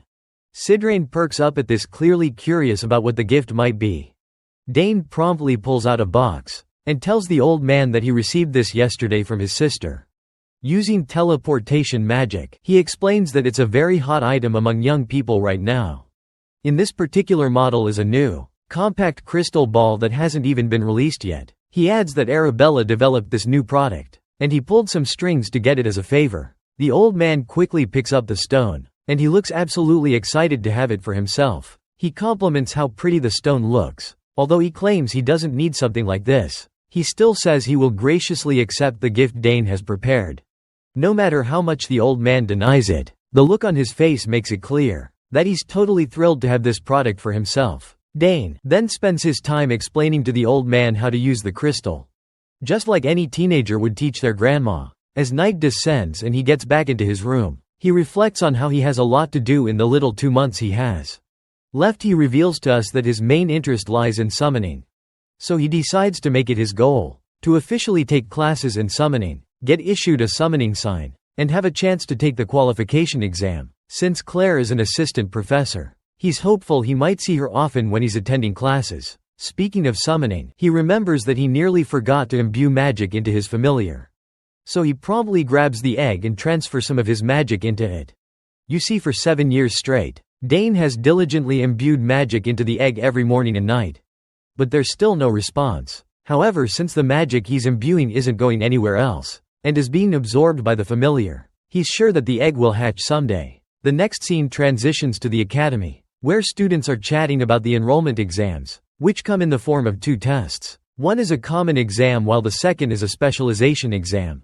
The common exam is a type of prep exam, focused on insights into the empire's culture, history and more, but Dane should have no problem with it. Arabella fills her brother in on the details through the crystal, and reassures him that doing well on this exam is important, since it'll reflect on his admission score. After that there's the specialization exam. As the name suggests, you have to pick a major and take a test. And the content is up to the professor. But Arabella is confident that this part will be a piece of cake for him too. Dane remembers that Arabella passed that test pretty easily, and she just smiles saying, "Yep, it was a piece of cake for me." She then reveals that once he picks a major, he can't change it, so he has to choose carefully from the start. She mentions that she would really appreciate him if he chose magic. As Dane swings his sword on the training grounds, he can't help but crack an awkward smile at how she still hasn't given up on trying to persuade him to join the magic program to brush her off. He tells her that he'll think about it. Then he asks if there's really no other way to change his major after enrolling like she mentioned. Arabella explains that's usually how it works. The only real option is to graduate and then come back, though he can still take classes from other majors. But once he's in his 3rd year, they usually don't allow non-majors to take upper-level classes for a different major. In other words, he's got one shot to pick a major. She also explains that for someone as talented as him, there's an autonomous major system. Dane is pretty fascinated to hear this, and asks how it's different from the regular majors. His sister casually tells him that unless he plans on failing, she'd advise against applying there because no one has ever managed to pass that exam so far. But it seems like Dane's already set his sights on it, and the way he pauses for a moment tells his sister he's actually considering something daring, but he quickly assures her that he's not going to do anything reckless. And with that he decides to contact her later. Once the call ends, Arabella wonders if she's being too pushy about him joining the magic program. Still, she thinks it's the best choice he's got. Just then, a student approaches her to say the professor is looking for her. Later we see Sidra has prepared a recommendation letter for Dane, just like he promised, and Dane is really happy to see that he actually wrote it for him. The old man feels proud as he tells Dane that he put extra thought and care into crafting the recommendation letter. He didn't just write the usual generic lines. Instead, he made sure it looked impressive, and that the words truly reflected Dane's strengths and potential. For Sidra, it was a sincere effort to support Dane, something he doesn't always do to this extent, so he advises Dane to feel somewhat honored. Dane quickly smiles, and promises to Dane that he'll live up to his expectations. But the old man grumbles a bit, annoyed that it would have been so much better if Dane had agreed to become his disciple. He says their current relationship is technically that of a disciple and master, but he's not sure if Dane will ever acknowledge him as a true master. Well, it seems the old man might have a point, because the awkward smile Dane gives shows that he really doesn't want to think of him that way anyway. The old man asks if Dane has finished his preparations, to which Dane confirms that there's not much he needs to take with him. He mentions that the academy dormitories are equipped with everything they need. Sidra does agree that the facilities are great there. However, he adds that only a select few have a monopoly over them. And with that said, there's no way Dane would lose to those arrogant nobles. Dane laughs awkwardly because from what he's heard, the academy has become a bit of a gathering place for the thugs of the nobles. Sidra warns him to keep one thing in mind. That place is where numerous kids will bare their fangs if they think he's looking down on them. Dane reflects on this, and realizes it's just like the law of the battlefield, something he's quite familiar with. He assures the old man that he'll keep that in mind. Sidra then gives him permission to contact him whenever he needs anything. Now that he has got that compact crystal, he better make good use of it. Hearing this, Dane figures out that Sidra must be leaving soon, to which the old man quickly agrees, and he is quite surprised that Dane can guess it correctly. He reminds Dane that it would be troublesome for him to stay here, since his father has offered him a position as a mage advisor. But that's something to think about later, when he truly has nothing else to do. Sidra is sure that Dane will understand a situation, especially since there's a lot that needs to be done in the magic tower. It doesn't take long for Dane to realize he must be talking about researching ancient magic. The old man then thanks Dane, and our boy returns the gesture, thanking the old coot for all the time he's invested in a kid like him. They both share a smile, looking forward to seeing each other again. And the old coot can't wait to see how much Dane is going to grow in the future.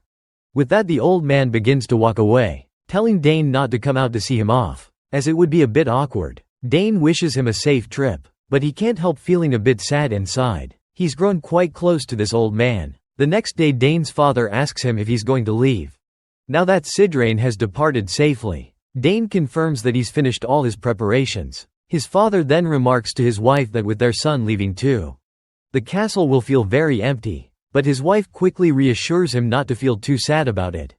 On the contrary, she's relieved. Dane is finally setting off. Her main concern is that she doesn't want him to face any difficulties on his journey to the academy. Her husband assures her that, since Dane will be using the teleport gate that Arabella arranged, nothing should go wrong. The doting mother smiles, admitting she's just worrying over nothing after all. In any case, she feels really proud of herself for raising their kids well, especially compared to other houses, where children are busy fighting each other over succession. The father comments that the day will come for the Sogray's house as well, and they'll have to make a decision, but he believes that no matter which of the siblings steps up, anyone would be suitable for succession. Right at that moment, Dane walks into the room and his parents greet him pleasantly. His father asks if he's ready to leave, while his mother asks if he's taking Night Horn and the mark she gave him. Dane smiles back at them with a bright smile, confirming that he has them both. His mother then reminds him to take the mark to the place she told him about and show it to them whenever he thinks he needs help getting out of trouble. Dane acknowledges this, saying he'll keep it in mind, though he's curious about those people, wondering if they're her former colleagues or friends, to which his mother says they're indeed some of her closest colleagues. She mentions that it's been quite a while since she last saw them, but she's sure they'd be more than willing to help. As soon as Count Sogras hears the conversation between mother and son, his face tenses, looking almost like he's going through serious constipation. He's worried that if Dane follows his mother's advice, he might end up on the path of a full-fledged assassin.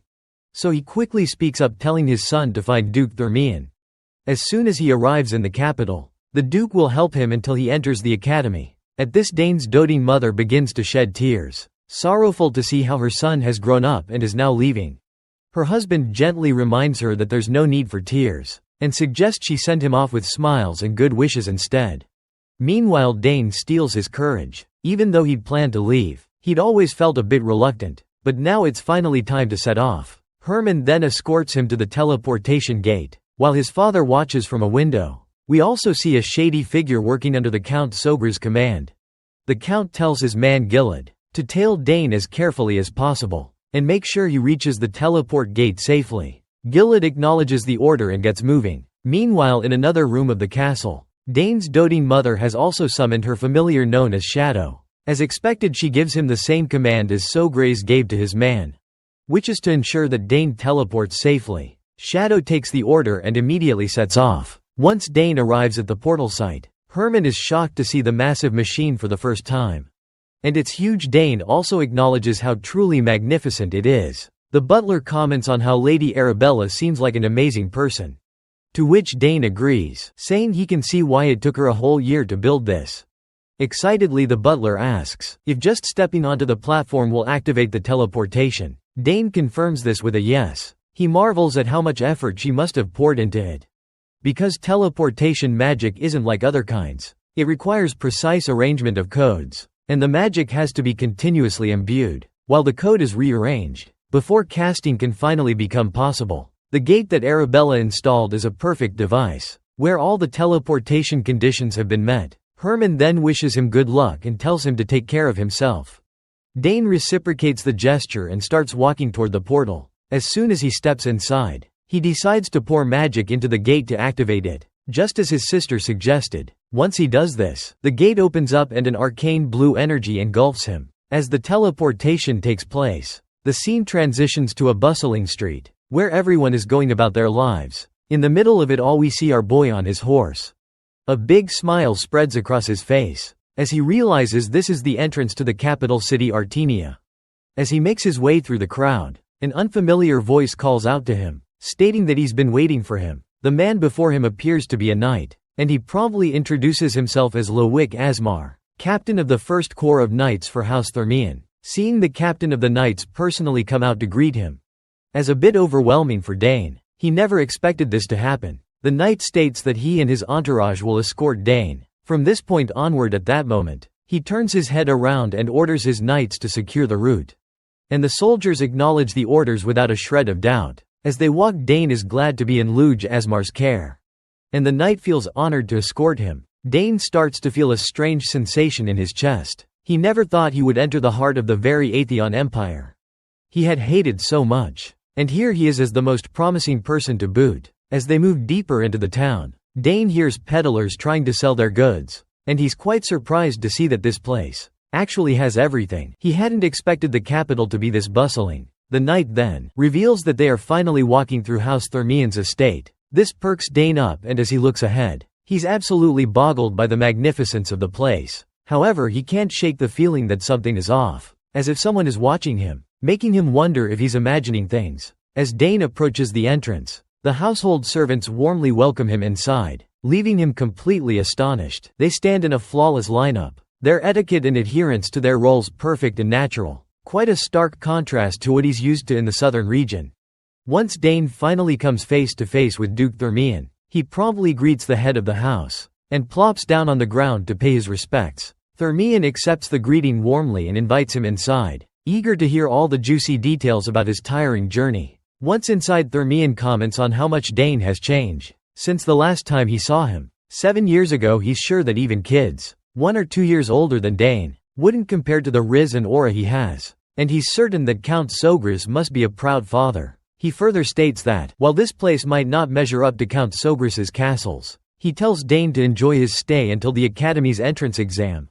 He also promises to assign a servant to Dane, who would fulfill any wish he desires. Dane thanks him and promptly asks about Leila, wondering what she's been up to and how she's doing. Thermian says she's good for the most part, but asks if Dane has had any disagreements with her recently. Dane inquires what he means by that, and Thermian explains that these days, whenever Dane's name comes up, Leila always seems a bit unpleasant. Dane quickly states that he doesn't remember having any disagreements with Leila. Thermian takes this into account, and assumes it might be due to the pressure she's feeling from the entrance exam, but he's confident that someone like Leila will easily pass it. Meanwhile, Dane wonders what could have caused her to act so strangely, and thinks maybe it's just a phase related to puberty. Thermian then decides to give Dane some time to rest, suggesting they can catch up later, but he hints that Dane should be gentle. Dane, of course, doesn't understand what that's supposed to mean, but Thermian quickly assures him that he'll find out soon enough. Once the servant escorts Dane to his room, he looks around and thinks about how he'll be staying here for a week. Until the entrance exam, however, he notices that the room is a bit extravagant for a guest room. He simply throws his bag down, and decides to unpack before finding the training grounds. At that moment, we catch a glimpse of Our Lady entering the room uninvited, and she decides to take him to the training ground. As soon as this voice falls into Dane's ears, it doesn't take Dane long to recognize who is behind him, and as soon as he turns around, he sees Leila. She looks like she's grown a lot since the last time he saw her, and her growth in some areas is definitely noticeable. She looks annoyed and asks why he took so long to get here. Clearly frustrated that he made her wait all these days, Dane can't help but burst into happiness when he sees her, and jumps right in asking how she's been. Leila shoots back that she's been doing super well, but before he can dive into a nice catch-up, he has to deal with her fury. She's absolutely livid that he didn't write her any letter for a long time, even though he promised he would. She asks him why he didn't even bother to write her a letter in recent years, or at least let her know when he was arriving. Dane, looking a bit clueless, admits he completely forgot to fill her in and apologizes for it.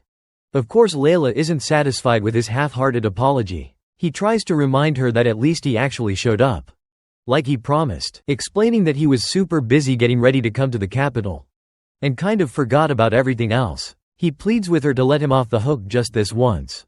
Not surprisingly, she pouts like a stubborn wife, and Dane can clearly see the annoyance etched across her face. He asks if there's anything he can do to make it up to her.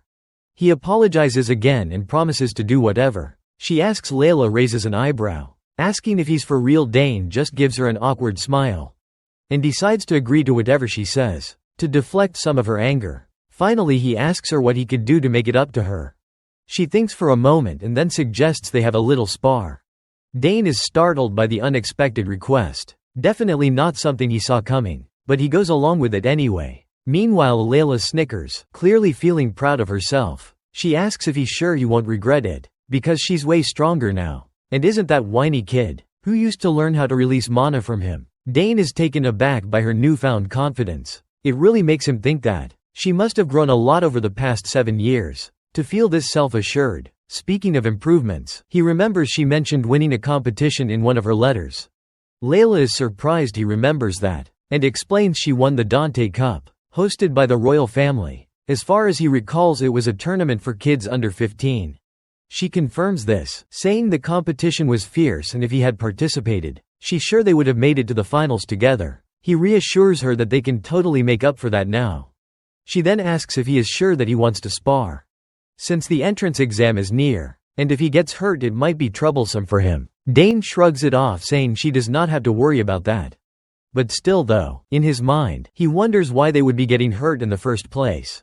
With that settled, she decides to have the sparring match tomorrow, since it's already too late for today. When the next day arrives, we find them outside ready for the spar. She asks if he has a weapon for practice, because she definitely doesn't want to hear that. He's still using a bladeless weapon. He reminds her that it's just going to be a light match, so it's normal to use practice weapons. After all, no matter how much she's trained as a warrior, she can't handle every situation. He asks her what she would do if she ended up getting hurt while sparring. She confidently tells him not to worry, because they have the best healer in the empire right here in residence. But Dane raises a valid point, asking, what if something serious happens before the healer can do anything? Leila stutters for a moment, trying to come up with a response. He tells her that if she wants to use a blade weapon, she should be prepared mentally for it. She wonders why he's making things so complicated, when it's just going to be a little spar. Eventually she relents and agrees to use practice weapons. She instructs one of the servants to bring over some practice weapons. While the servant is fetching them, Dane looks at her and feels genuinely glad to see how confident she is. Just like the rumors say, it won't be long before she reaches the status of her two older brothers who are both active knights. There's even a good chance that House Thermion might see its first female head of the family soon. Dane wonders if teaching her how to release mana was a huge turning point in her growth. It looks like this is true. As we peek into Leila's thoughts, we discover that she feels grateful to him. Thanks to his guidance, she learned the basics of wielding magic much faster than others her age, and she has even formed 2 mana cores now. She has waited so long for this day, and if she were to win, she wonders if Dane would feel down about it. The servant finally fetches the requested equipment. Once Dane is equipped with a dummy spear, he swings it around for a moment to get the blood pumping in his muscles. After that, he takes his stance and asks her if she's ready. Leila confirms that she is and takes her stance. With a dummy sword in hand, she reflects on how she was able to fight against a spear wielder in the Dante Cup, and he wasn't all that hard to deal with. Since the spear is a long-range weapon, its effectiveness diminishes rapidly as the distance decreases. Keeping that in mind, she charges toward Dane recklessly to strike him. But before Leila can even touch him with her sword, Dane disappears, leaving her bewildered. Before she can figure out where he went, she notices that Dane has already tagged her with his spear, ending the sparring match before it even started. She quickly turns around and asks him, since when did he get there? Dane reminds her that she should consider herself lucky. They were using practice weapons. If they had been real weapons, she could have been in real trouble. Leila refuses to believe that she lost, because she is sure that her sword had reached him already. Dane offers her another shot, but warns her that the same method won't work a second time, so she better move carefully. Leila tries to steel herself, inwardly admitting that the fact she just lost was simply because she was nervous, since she hadn't seen him in so long. This time she vows she won't go easy on him at all. That's when Leila spots her father standing on the balcony, watching everything happen. Dane also notices the Duke, and is surprised to see that he came just to observe her girl's potential. firsthand. He can understand this doting father's intentions quite well. After she won the Dante Cup, he must be worried about his daughter who has been working so hard. But Dane is confident that this match will ease the Duke's worries. As he witnesses her true potential, Leila feels even more fired up because of her father's presence, and she is eager to prove herself by giving everything she has. In this final spar, Dane nods in acknowledgement and tells her to show him all she's got.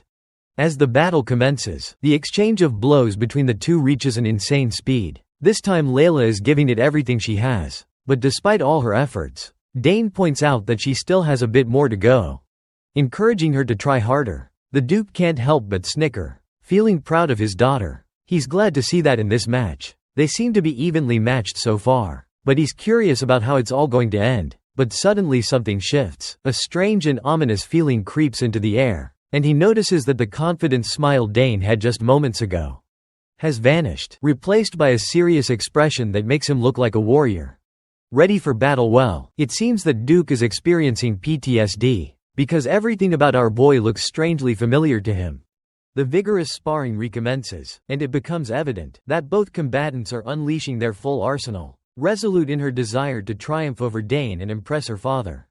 Meanwhile, Dane strives to restrain Junior, repeatedly repelling her advances without inflicting harm. The duel persists in this manner for some time, and as they continue to neutralize each other's efforts, Leila seemingly encounters a fortunate turn of events. She perceives a vulnerability in Dane's defense, and seizes the opportunity. Exploiting the gap, she lunges for a decisive strike. She thrusts her wooden blade with all her might and momentum. However, the young master anticipates her maneuver, and nimbly sidesteps the assault. Dane's evasion causes Leila to miss her mark, resulting in her losing her equilibrium and stumbling. With remarkable swiftness, he disarms her as she continues to fall forward. Her defeat becomes undeniable. Her sword clatters to the ground, followed by her own descent. Dane acknowledges his victory, yet he exhibits little satisfaction. He's not alone in his apparent disappointment. The Duke, observing the duel, expresses concern over his daughter's second consecutive loss. He inquires of his trusted knight, Captain Esmar, for his assessment of the situation.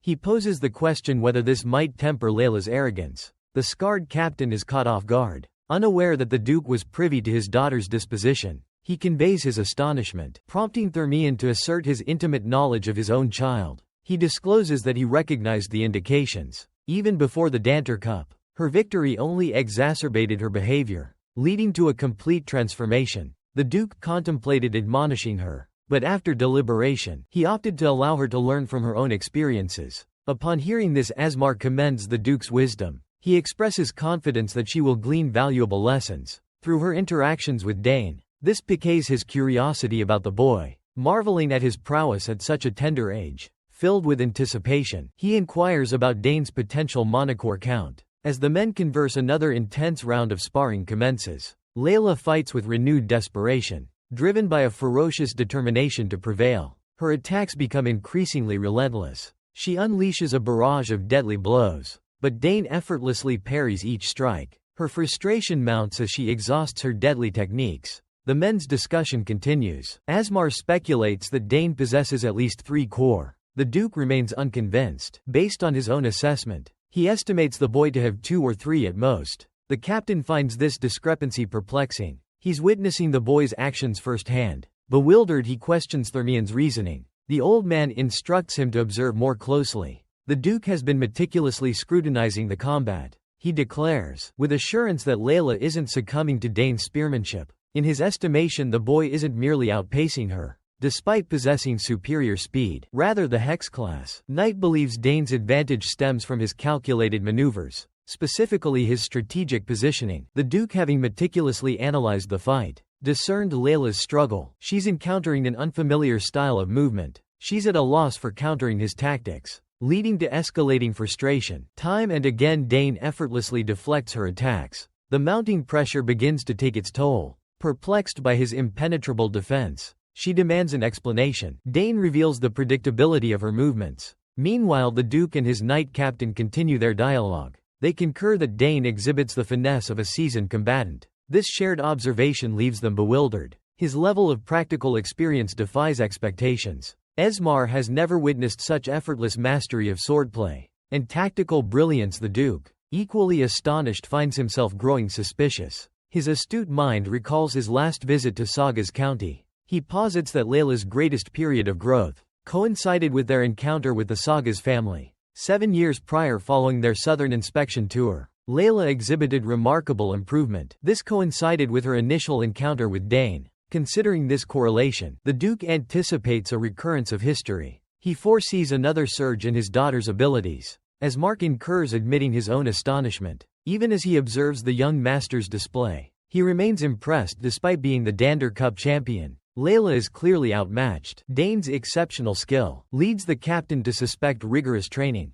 Undercount Sagar's Thermain refutes this assumption, citing his familiarity with Archon. While the Count may be demanding, he wouldn't resort to harsh methods. The Duke differentiates Count Sagars from himself, and deems such training unnecessary for Dane. The scarred captain, puzzled, seeks clarification. The Hexoclass Knight explains that Dane possesses an inherent quality that commands respect. This stems from his belief in the boy's exceptional talent. The old man recognizes Dane's genius. He's accepted this truth, unlike his daughter, who still clings to the illusion of victory. Speaking of which, Leila suffers another defeat. Her sword sent flying from her grasp as Dane disarms her. Her father continues his scrutiny. The Duke surmises that Dane's absence from the Dander Cup stemmed from disinterest, a lack of motivation. Perhaps this audacious claim surprises the captain. He questions the Duke's rationale. The Dancer Cup is a universally desired honor. It's a prize sought by every eligible youth in the Empire. Asmar finds it preposterous that anyone would willingly forego it. The notion seems utterly illogical. He's thoroughly perplexed. He struggles to comprehend the situation.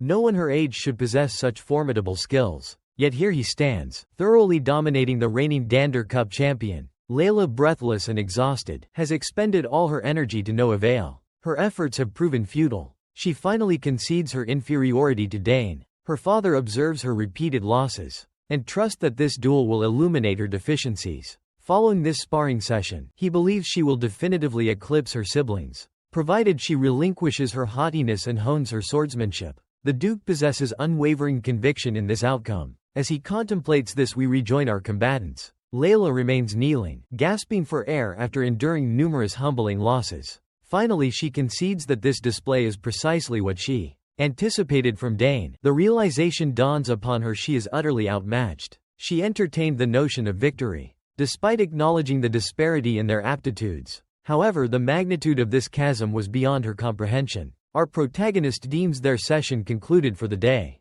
Observing her fatigue, he proposes a cessation of hostilities. Initially, Leila expresses displeasure, but recognizing her utter exhaustion, she acquiesces to the proposal. Upon hearing this, our hero expresses satisfaction that events unfolded according to the Duke's wishes. He is certain Leila has finally tasted the bitterness of defeat, and now recognizes her own limitations. It is a painful setback, yet she is left with no alternative.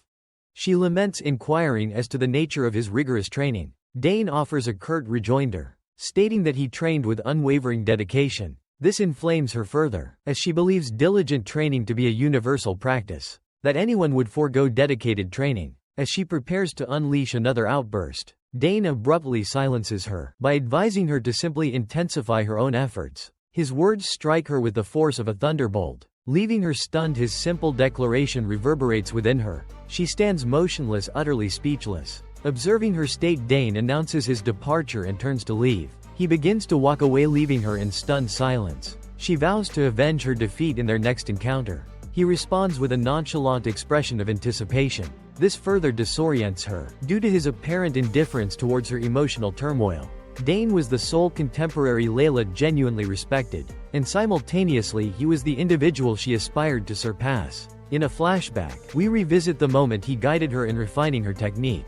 After she exhibited her swordsmanship prowess, he lauded her skill but also provided precise guidance for improvement. Commencing with her third stance, she required adjustments to address her overextension. She meticulously implemented his recommendations, resulting in substantial progress. Her elation upon achieving mastery obscured a significant realization. That day marked the genesis of her admiration for him. Regrettably, her perspective has evolved. She now perceives him as a competitor, an obstacle to overcome. She yearns to demonstrate that she is no longer merely a pupil, passively awaiting instruction. Leila now harbors a fervent desire to vanquish Dane. And despite her naive day regarding the arduousness of this endeavor, her unwavering resolve is commendable.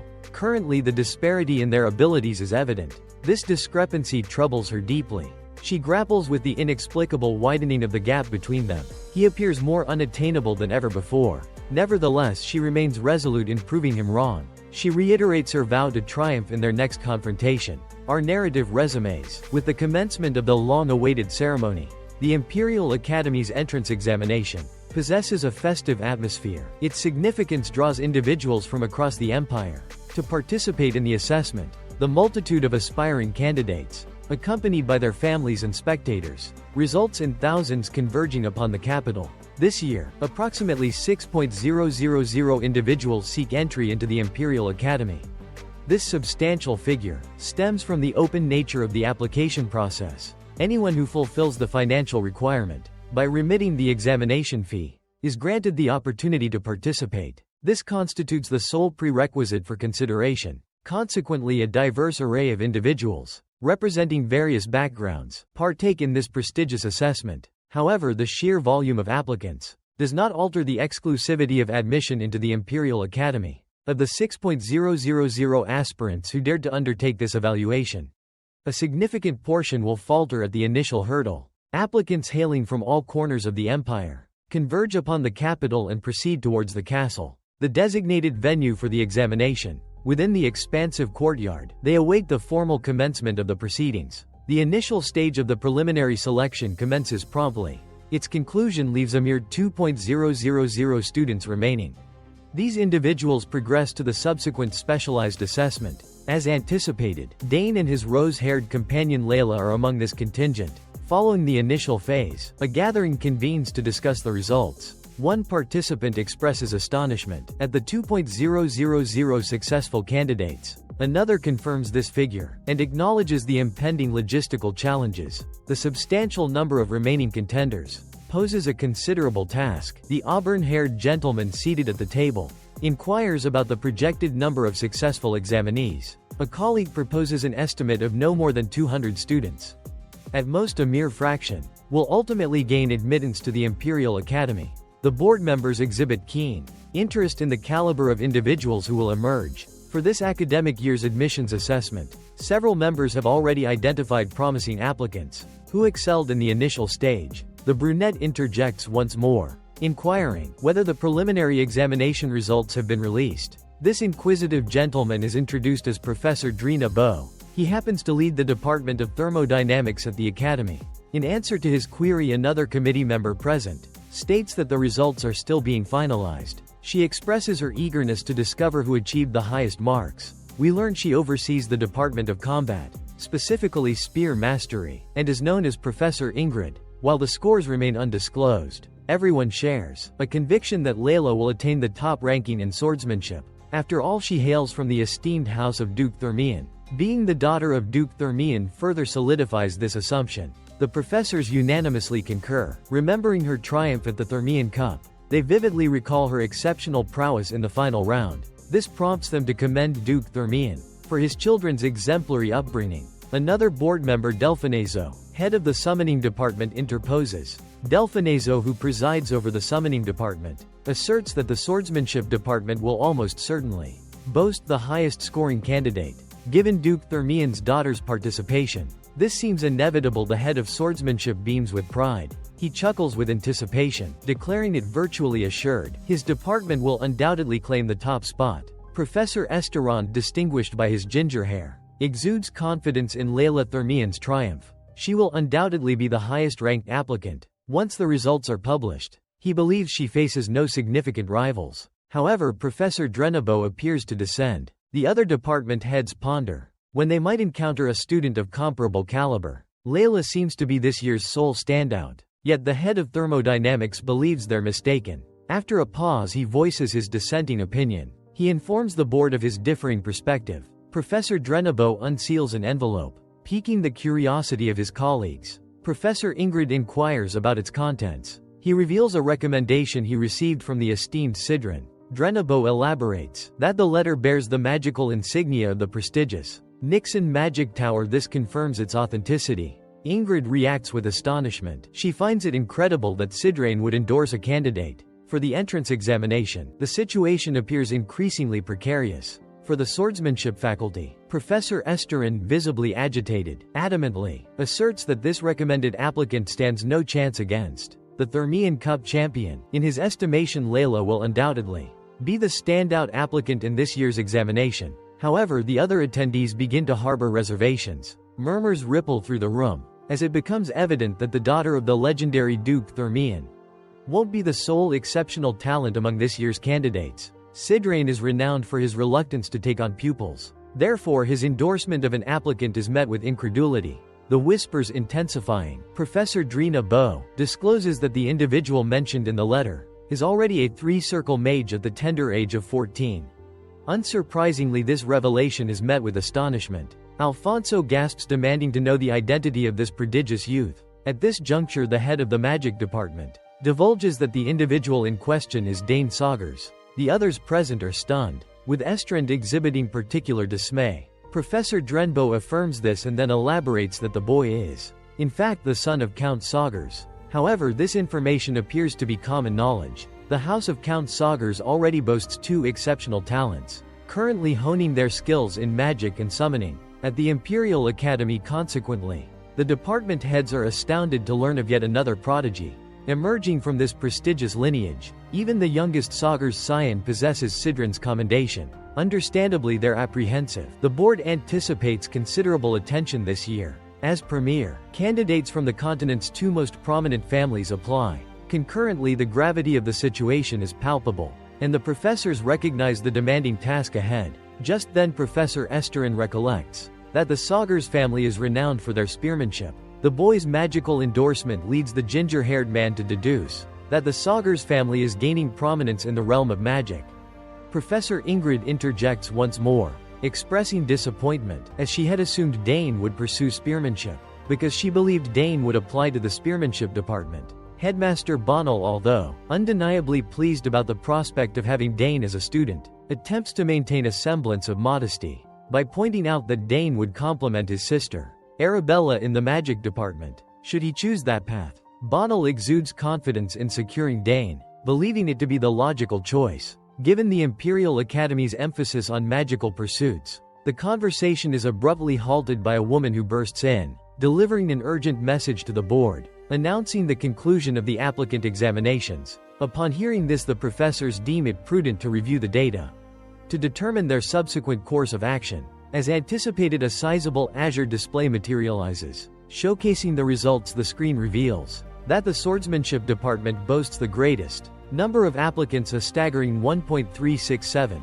Trailing closely behind is the magic department, with a respectable 227 candidates. Next in line is the summoning department, attracting 152 aspirants. Following the public announcement of the figures, a palpable wave of astonishment washes over the room. The news is startling yet not entirely unforeseen, as a significant disparity consistently exists between swordsmanship in magic departments. Predictably, Astern is elated by his department's superior numbers. His jubilation intensifies upon seeing Leila Thermian's name grace the top of the applicant list. Conversely, Professor Dribano is bewildered.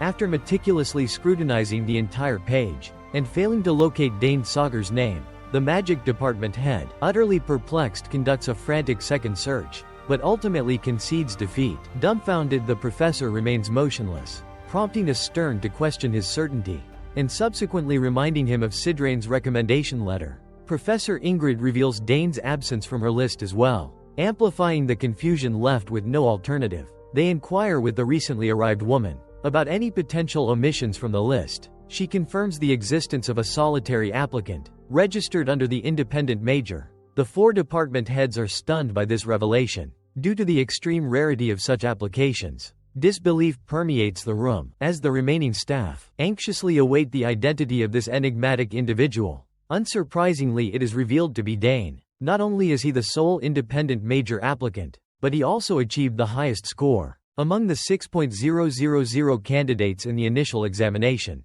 This information is met with horror by the head of the swordsmanship department, who had confidently anticipated Leila's triumph. Alas, his expectations are shattered, as it becomes unequivocally clear that Dane Saugers has claimed first place. The scene transitions, concluding the significant portion of the meeting. The remainder of the gathering is inconsequential, because we next find Dane engrossed in training. He diligently wields his spear in the training grounds, reflecting on his month-long stay at the academy. Time seems to have eluded him, as he reminisces about his training with Leila a mere yesterday. It seems he has already completed the first exam, and now awaits the results. His thoughts drift back to that fateful day, recalling the events that transpired, recalling the distribution of examination papers, and expressing gratitude for the exam's manageable difficulty. His contemplation is abruptly interrupted by his pink-haired rival's sharp inquiry about his results. Leila Thermian exhibits a fiercely competitive spirit, as she eagerly seeks to ascertain his current standing on the leaderboard. In response to her query, he casually consults his wristband for the results. Naturally, our protagonist occupies the coveted first place. Unaware of the results release, he is pleasantly surprised by his top ranking. He expresses his elation, while Leila appears on the verge of inflicting bodily harm. Her fury is palpable, particularly due to she had already anticipated him as the sole contender, capable of usurping her position. Leila appears on the verge of tears, incredulous at her failure to secure the top spot. Consumed by frustration, she desperately seeks an explanation, demanding to know Dane's study methods. The protagonist reveals his reliance on the past examination questions she had provided. Despite reviewing them, he acknowledges their challenging nature, particularly military studies. Fortunately, Dane possessed first-hand experience in this subject, granting him a distinct advantage. In his previous life, he was a seasoned warrior, proficient in both skill and strategy. Thus, such inquiries posed little difficulty for him. Conversely, the same questions would likely confound a typical 14-year-old. He questions the Academy's rationale in including military administration on the exam. Dane confesses to finding this section the easiest, and expresses mild amusement. Leila, however, remains unconvinced. She struggles to comprehend a teenager's profound understanding of military administration. She questions Dane's sanity. The irascible girl reminds him of the exam's broader scope, encompassing art, music, and even the history of the Dranaic Empire. Therefore, his comprehensive knowledge baffles her. The genius simply smiles in response, declaring the aforementioned subjects to be within his realm of expertise. That our protagonist acquired a multitude of skills on the battlefield, in his previous life, willingly or otherwise. By the time Dane concludes his exposition, Leila concedes and abruptly shifts the subject. She pointedly inquires about the location of his second examination. Caught off guard, he reveals 3 potential testing sites, where he intends to undertake his assessments. Her astonishment is palpable, because she hadn't anticipated his application to the independent studies program. Leila's curiosity intensifies, prompting her to probe him about any additional aptitudes he possesses, beyond spear mastery and summoning techniques. The young woman is utterly perplexed. She demands full disclosure, her tone unwavering. Our protagonist merely chuckles, evades the question, instills nonchalantly, vaguely promising to divulge his secrets later. Predictably, this infuriates her. Her frustration is evident as she stands there rebuking him. Resigned to his silence regarding the examination locations and his hidden talents, Leila inquires about his seemingly baffling choice to pursue liberal arts at the academy. It's a decision that has bewildered her since she first learned of it. Despite her best efforts to comprehend the rationale behind selecting independent studies eludes her. He offers a simple explanation, a desire to study the subject, driven by a genuine interest in the field. However, his response is ambiguous and fails to adequately address her query. A wave of vexation washes over her, as she reminds him of the program's notoriously low acceptance rate. Her attempts to sway his perspective prove futile. Dane remains unperturbed, stating that he's heard liberal arts students can attend any lecture they choose. The prospect appeals to him greatly, as it postpones the need to declare a major until graduation. This allows him to explore various options and effectively sample all academic disciplines. He emphasizes the potential to study a diverse range of subjects under a single academic umbrella. He even postulates that all knowledge can be acquired through the same propositional guidance. Leila, exasperated, snaps, retorting that such information is common knowledge. She contends that this is universally understood. Then she accuses him of choosing liberal arts solely to avoid studying with her. The accusation catches our protagonist completely off guard. He questions her reasoning. Genuinely bewildered, he expresses his bafflement, attempting to demonstrate her lack of understanding. Observing his reaction, Leila inquires if he genuinely considered the difficulty of succeeding in the liberal arts program. This leads her to suspect he possesses even more undisclosed talents that he's deliberately concealing. Exasperated, she presses him to reveal his full repertoire of skills beyond spear, combat and summoning. Unable to mask her desperation any longer, she resorts to raising her voice once more. Despite initially attempting to dismiss her outburst with humor, a palpable nervousness consumes him. He grapples with the dilemma of revealing his secrets. The audience is left in suspense, his decision hanging in the balance. As the scene abruptly transitions, we are transported to one of the Academy's grand halls. The departmental heads have reconvened to deliberate the prospects of the examination participants. The meeting confirms the liberal arts major's requirement of successfully completing 3 distinct components. Brown asserts that this is the sole path to success for our protagonist to secure a coveted spot as a student at the independent major.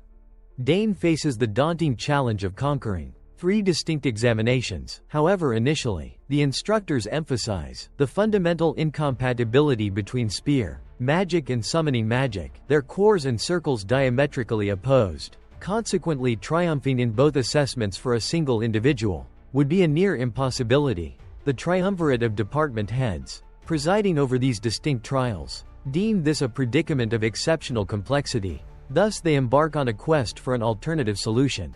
Belfonso harbors the conviction that the final stage of the examination will prove insurmountable for the majority, despite many initially clearing the preceding 2 rounds. Professor Drenabau echoes this sentiment, corroborating that the concluding phase presents the most formidable hurdle. Therefore, he advises Dane to dedicate himself to either spear magic or summoning magic. He posits that applying for both disciplines would be a more judicious course of action. Upon hearing this, Delfinazo immediately recollects the establishment of the liberal arts major. 2 centuries prior, 200 years have elapsed, yet scarcely anyone has achieved success. Professor Ingrid emphasizes this point. Absorbing the women's commentary, Professor Drina Bo interjects. He reminds them that the initial difficulty was not as formidable. Centuries ago, unlike the present, the Academy desperately sought gifted individuals. It was an era of conquest and expansion. Therefore, every capable individual was indispensable. Rejections from the Academy were exceedingly rare in those times. If aptitude was present, nurturing and development preceded any dismissal.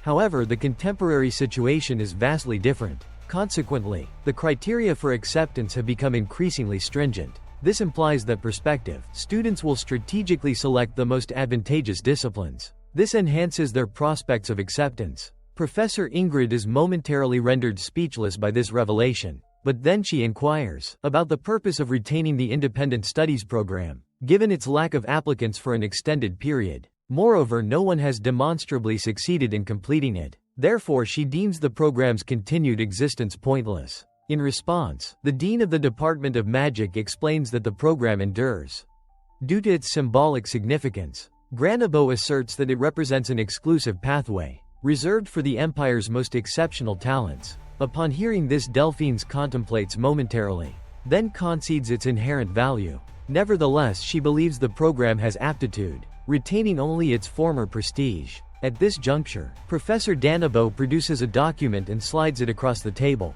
He reveals he conducted an investigation and unearthed the identities of the only 2 individuals who successfully navigated the liberal arts program within the past century. His findings indicate that one of them subsequently withdrew, while the other ascended to become a former sovereign. Considering this pedigree, the Spearmanship Department deduced that only prodigies should contemplate applying to the program. Essentially, if you're not exceptionally gifted, you have a negligible chance of succeeding in the liberal arts major.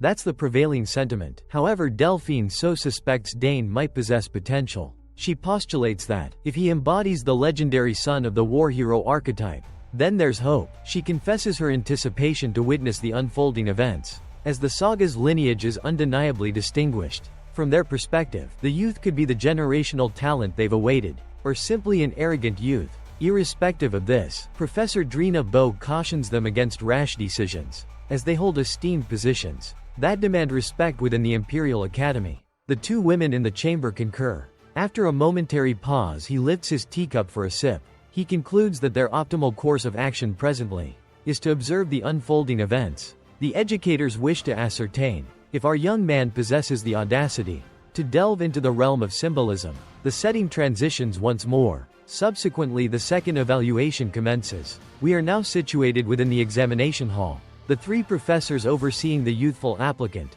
are in attendance. Drabono, Ingrid and Alfonso are assembled at the table. Dane stands before them poised for his assessment. Our protagonist introduces himself as Dane Sargas, and declares his intention to pursue liberal arts at the prestigious Royal Academy. Professor Dribano, the Dean of the Department of Magic, is the first to react. The headmaster of the Magic Department inquires of the young gentleman if he comprehends the implications of applying for this discipline. The man seeks confirmation, ensuring the youth is resolute in his desire. He stresses the importance of understanding the impending challenge. Our young protagonist asserts his complete awareness of the situation. He divulges his knowledge of the requirement, conquering all three trials. This is the prerequisite for acceptance into the coveted major. The hero exudes an aura of self-assurance, yet a fleeting expression betrays a hint of trepidation about the impending undertaking. The professors remain skeptical about anyone successfully navigating the liberal arts major. Ingrid, particularly dubious, offers Dane a final opportunity to reconsider. She urges him to recant before it's irrevocable. She professes her profound admiration for Count Arkansas. She hails him as the Empire's paramount figure. Driven by this esteem, she desires to shield Dane from potential harm. She dreads contributing to the downfall of the offspring of someone she holds in such high regard. She cannot bear witnessing his elimination. Thus she grants Dane a last chance to amend his decision. In his chosen field of study, however, our resolute protagonist remains unwavering in his commitment. Our protagonist is resolute in his pursuit of passing the liberal arts major examination. Expressing gratitude for Professor Ingrid's encouraging remarks, he promptly declares his purpose for attending. To conquer the exam, he conveys his unwavering commitment to giving his utmost effort. Retreat or surrender are not in his vocabulary. He's steadfast in his resolve. He emphatically states his intention to remain and persevere. The judge is unfazed by his declaration. Anticipate his tenacity. If Dane were prone to yielding easily, he wouldn't have sought admission to the liberal arts major program in the first place. His application itself speaks volumes about his determination. The boy's unwavering stance becomes evident. His decision is final. Professor Drina Bo interjects, proposing that commencing the examination is the only logical course of action. He reiterates to the candidate that the assessment will comprise 3 distinct phases. These phases correspond to the specific major chosen. He emphasizes the rigorous nature of the examination. Failure in any single round will result in immediate disqualification. Instant elimination awaits should he falter at any stage. The young aspirant affirms his complete comprehension of the stipulation's regulations. Once everyone is in agreement, Drina Bo addresses Delphine, so proposing she assume control. They had already concurred that the 3-phase examination would commence with the invocation segment. Upon hearing this, the amethyst-haired, the spectacled professor offers a knowing glance. Just before the perspective shifts, we discover Dane and the instructor, secluded in another sector of the forest. This is presumably the venue for the initial assessment. Dane acknowledges the professor, and appears quite acquainted with her already. Based on what he's gathered, Delphinezo is the most esteemed summoner within the Aldean Empire. He also learned that the woman before him established a benchmark by simultaneously sustaining 3 summons of Tier 2 or higher. Concurrently, his contemplation is disrupted when the professor addresses him. She asserts that the summoning department's examination methodology is rather straightforward, and then courteously requests he impress her in any manner pertaining to summoning. The summoning examination essentially boils down to this. Dane remains utterly unfazed. He had already anticipated a scenario of this nature. The initial round invariably resembles a complementary trial period. It caters to individual proclivities. There are no fixed criteria, rigid protocols. This, undoubtedly, constitutes the least demanding phase of the 3-part assessment. He possesses the autonomy to dictate his approach. Unexpectedly, he abruptly inquires whether the woman could summon an entity on his behalf. This leaves her utterly bewildered. She expresses astonishment and rapidly becomes apprehensive. However, Dane casually states that she is free to conjure any summon she desires. The other instructors observe the entire exchange. They are equally astounded by his audacious proposition. The Spear Mastery Department head is particularly flabbergasted by the unfolding events. She finds it incredulous that Dane had the audacity to request the professor to perform the summoning, herself considering he's the participant. It appears his audacious request doesn't violate any regulations. Thus they're powerless to refuse him. This leaves them deeply apprehensive about his true objective. Professor Drina but contemplates the boy's enigmatic intentions. Given the lack of a concrete structure, Delphonse postulates that it could be elucidated theoretically. She also ponders if he aspires to a direct encounter with the summiter.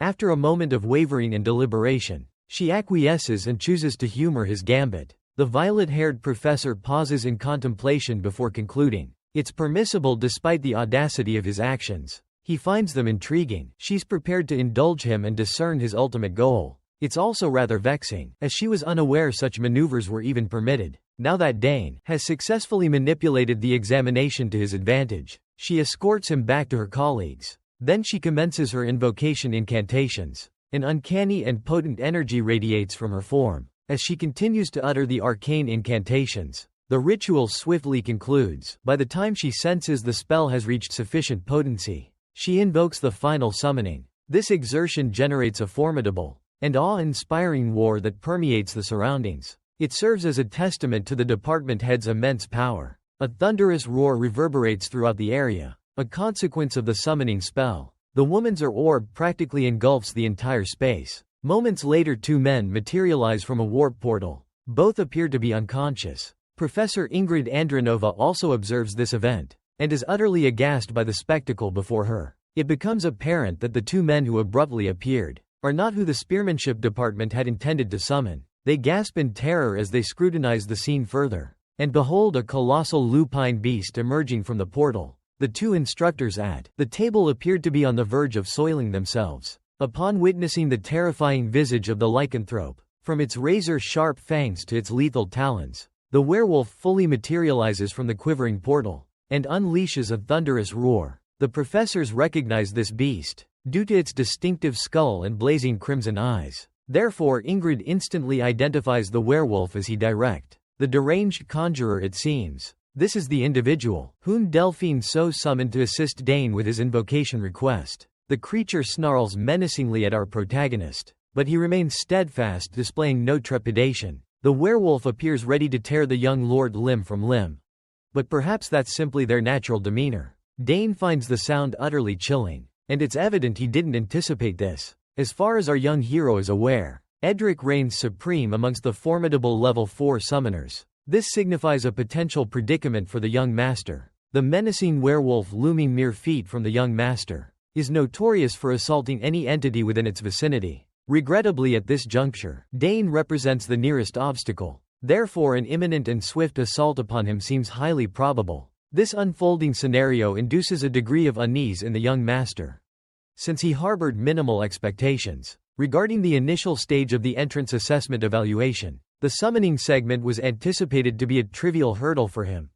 Indeed, a prevailing assumption was that he had somehow circumvented the entire process. However, to his dismay, the task has unexpectedly escalated in difficulty. Consequently, the white-haired prodigy acknowledges the arduous challenge that lies ahead. At this juncture, the examination promises to be exceptionally captivating. This time, however, Dane appeared prescient, anticipating every impending event. But now a sudden twist emerges. Yet, this unexpected turn doesn't diminish his resolve to validate himself and conquer the independent major examination for reasons unknown. Dane commences rhythmically stamping his feet upon the ground. The purpose behind this peculiar action remains unclear, but it constitutes the subsequent event we witness. Seemingly the violet-haired professor also neglected to consider the potential repercussions. It's almost as if summoning the werewolf was unintentional. Judging by the expression of sheer terror etched upon her face, it seems our protagonist might be undertaking an unanticipated maneuver. This action is further underscored by Delphinizo's swift, cautionary interjection, demanding an explanation for his bewildering conduct. "Seize this instant," she commands. She admonishes him, warning that such behavior will only further enrage Adric. Predictably, the colossal werewolf erupts in fury upon observing Dane pummeling the floor with his feet. Consequently, he lunges towards the young master, jaw agape, teeth bared in a menacing snarl, and a truly menacing skull adorning his visage. Our protagonist strides towards the eccentric summoner and pierces him with an unwavering gaze. He then inquires if demonstrating his summoning aptitude is the sole requirement. By any method necessary during this trial, Eudartus retorts icily, questioning him why he assumed leaping into an inferno would suffice as proof essentially. This colossal canine beast perceives himself as a devastating blaze, and is somehow certain he'll be the catalyst for our hero's inevitable failure of this examination. The summoning department head recoils in fear. Upon hearing this pronouncement, a surge of anxiety for the aspiring candidate washes over her. He strives to gain entry into the liberal arts program, while she succumbs to panic and trepidation. Our protagonist responds to the massive werewolf with a resolute expression. His unwavering confidence is palpable. Emboldened by his conviction, he declares to Adiractus that infernos are mere figments of imagination. He then reassures the behemoth, urging him to cast aside all worry. Bane raises his hand poised to confront the canine behemoth before him. The professor is visibly apprehensive, yet intervention is beyond her capabilities. Thus she can only observe helplessly, a mask of horror etched upon her countenance. Adurak is clearly irritated by the young challenger and emits a low, menacing growl. He resembles a powerful hound straining at its leash. Despite his attempts to intimidate the young master, Bane remains utterly unperturbed. Our protagonist calmly meets the ferocious beast's glare. Crimson eyes blaze with murderous intent, but the intensity gradually diminishes. The visual standoff persists until abruptly the werewolf's tail ceases its wagging. The creature crumples to the ground. The massive beast's growls cease and it meekly submits, bowing like a domesticated canine. The colossal canine monster pants like a common housedog, and inches closer to capitulation. Observing this, the young lord extends his hand with assurance, and deduces that this is exemplary conduct from the lycanthrope. As one might anticipate, the professors are utterly flabbergasted by the spectacle. It's truly difficult to fathom. Indeed, they're stunned by the preceding events. But at the very least, they're relieved that Dane somehow pacified the ferocious invocation. The beast bows its head, allowing our protagonist to caress it. He obliges, and the action evokes memories of his own summoned companion Genpo. He acknowledges that this one is considerably larger than Genpo. However, the lupine monster remains oblivious to his utterances. The creature is preoccupied with relishing the head scratches and contemplating an impromptu slumber. The young lord persists in stroking the beast to lull it to sleep. As he does so, Professor Delphine so approaches. The lavender-haired woman deems the entire scene inconceivable, because she finds it unbelievable that the malevolent, that Etorak could exhibit such obedience to anyone is utterly baffling. As if pacifying the behemoth wasn't astonishing enough, Dane proceeds to execute another action that renders the summoning department head utterly speechless. He continues his approach. When she detects a mystical filament connected to Etorak, her eyes widen in astonishment. As she attempts to confirm that she isn't hallucinating, the professor is stunned by the luminescent thread, tethered to the monster like a restraint. Based on the thread's vibrant hue, she deduces that it will not only ensure the beast's compliance suddenly but also entirely eradicate Ector's animosity. By the time Dane completes his interaction with the ferocious creature, any remaining aggression within the being will be negligible, because he will have extracted all of its hostility, transforming it into a docile, domesticated companion. The other professors observe the entire spectacle from their vantage point,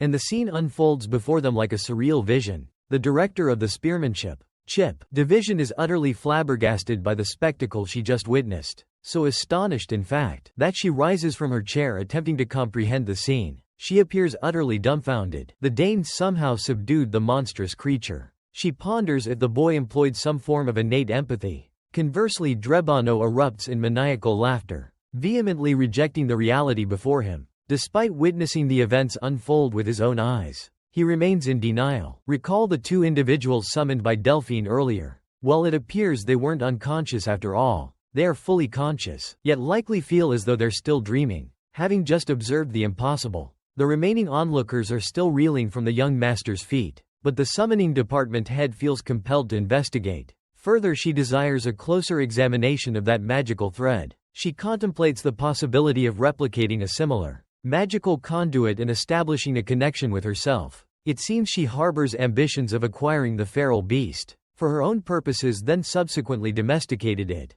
The bespectacled professor contemplates that this could be the optimal strategy to counteract the summoned entity. This is due to the absence of any discernible residue. From the professor's perspective, the arcane thread employed by the young lord represents a capability that eclipses even her own. She who has consistently garnered accolades from her mentor since childhood, rarely encounters individuals possessing such exceptional aptitude. Therefore the professor eagerly anticipates the future trajectory of this prodigy. After subduing the unruly beast that instilled fear in all others, our protagonist approaches the violet-haired professor. She promptly declares that his competence has been validated, while they may have previously underestimated him. Witnessing his recent accomplishment has compelled the summoning department to formally recognize his abilities. She conveys her approbation with a nod, and lauds him for his remarkable valor, composed demeanor and robust foundational skills. Belfonso is so profoundly impressed that she, unable to feign suspense even for a moment, he swiftly deduces his unquestionable triumph in the initial stage. The instant he voices this conclusion, the other department members seated at the table concur simultaneously. They are collectively awestruck by the young man before them. Their facade of sternness and enigma crumbles. A self-satisfied grin spreads across the young master's face. He revels in the knowledge that he is one step nearer to securing admission into the liberal arts program. With this realization, he beams at the instructors and expresses his gratitude. The scene abruptly transitions. The narrative resumes later that evening. As night descends, we find our protagonist has concluded that segment of the examination. Naturally, Leila is consumed by curiosity regarding the particulars. Astonishment washes over her when he reveals the entire ordeal lasted a mere 30 minutes. Incredulity nearly overwhelms her. She surmises he must be exceptionally advanced in his studies. However, he disagrees. Moreover, he acknowledges her past achievement as the top swordsman in her department. Sadly, this accolade proves insufficient, as Dane's progress appears exceptional. Feeling a pang of intimidation, the young woman grows dissatisfied with her current showing.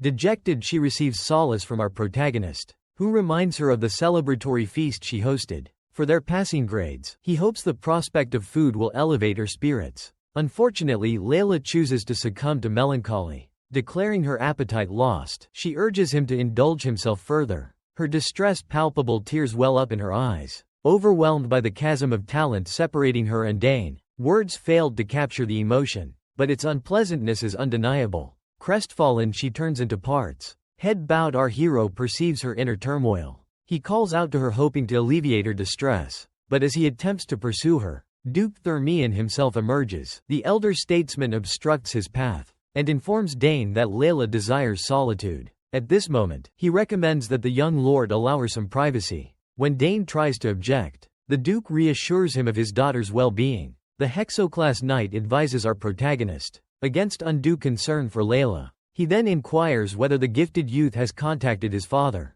The Duke chuckles at the notion, knowing his comrade Arkansas must be immensely proud of his son's acceptance into the prestigious Imperial Academy. In reply, our young hero discloses that he has already apprised his father of the events. He confesses that his family was overjoyed upon receiving the news. The Duke divulges that the entire mansion was equally astonished, especially considering his admission into the liberal arts program. With the examinations concluded, Duke Thermian advises Dane to get a good night's sleep and await the acceptance letters. In return, our young protagonist expresses gratitude for the elder's concern. Following this brief exchange, the Hex-class knight shifts the conversation. He inquires if the young lord has considered the items he wishes to commission from the blacksmith at the Thermian forge. Upon hearing this, Dane divulges that he's contemplated a sword, but confesses he hasn't finalized any designs. The Duke senses something amiss and probes further. Asking what troubles him, Dane elucidates that his lack of planning stems from his ongoing physical development.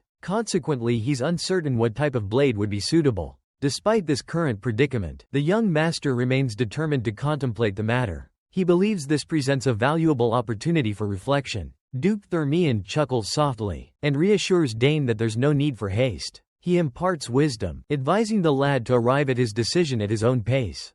The two men share a heartwarming, genuine exchange. Their dialogue is abruptly halted by the unexpected entrance of the major domo.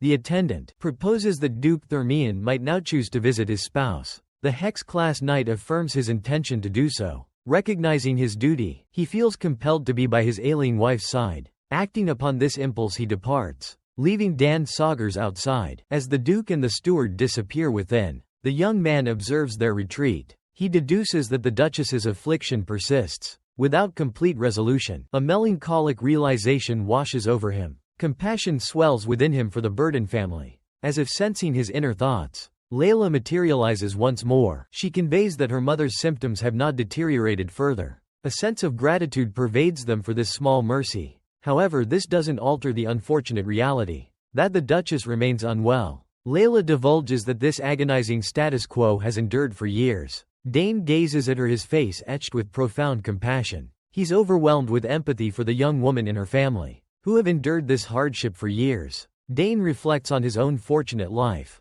never having witnessed a family member fall ill. He recognizes the profound depths of her pain, something he can only imagine. A wave of melancholy washes over him if he feels this deeply affected.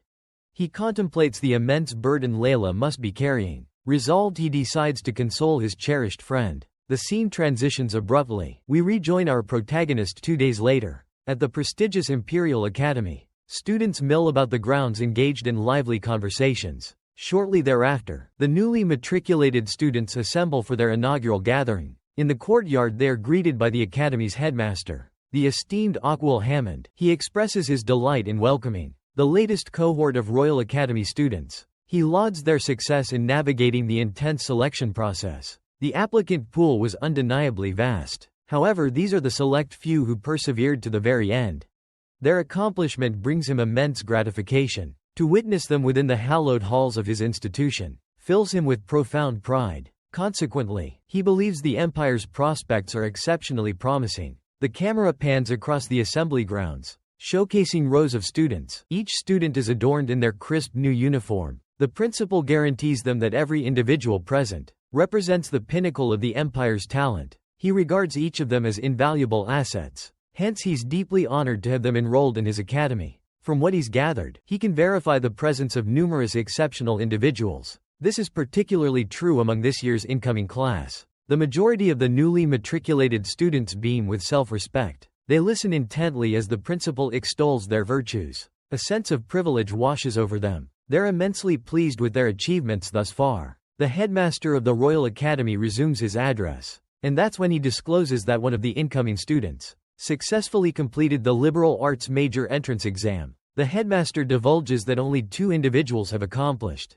this feat in the past century, an utterly astonishing accomplishment. The elder confirms this student is the second to ever achieve this, and notifies the assembly that this individual has received endorsements from 3 department chairs, specifically from the spearmanship, magic and summoning departments. As one might expect, such news is monumental for anyone within the Imperial Academy. The other newly matriculated students are astounded by this revelation. That one of their own gained acceptance into the prestigious liberal arts major is utterly incredible. It sparks widespread curiosity regarding the capabilities of this enigmatic student. Amidst the collective astonishment, the headmaster nervously resumes his address, hesitantly announces that this prodigious newcomer is poised to become the incoming freshman representative. Having stated that, the principal discloses that this brilliant student is valedictorian. Day in sagas. Meanwhile, our protagonist remains motionless, betraying no discernible emotion. And with that, we're all caught up on the most recent installment of this saga. I trust you all enjoy my concise overview of this captivating tale, and are eager for future developments. If that's the case, don't hesitate to obliterate the like button below the video, to give your boy's algorithm a much needed boost, and share your most memorable moment in the comments below. We now patiently await the arrival of subsequent chapters, before I can produce another video on this manhwa, but I shall return tomorrow with yet another compelling title. For now, pardon me while I seek some slumber to rejuvenate for further endeavors.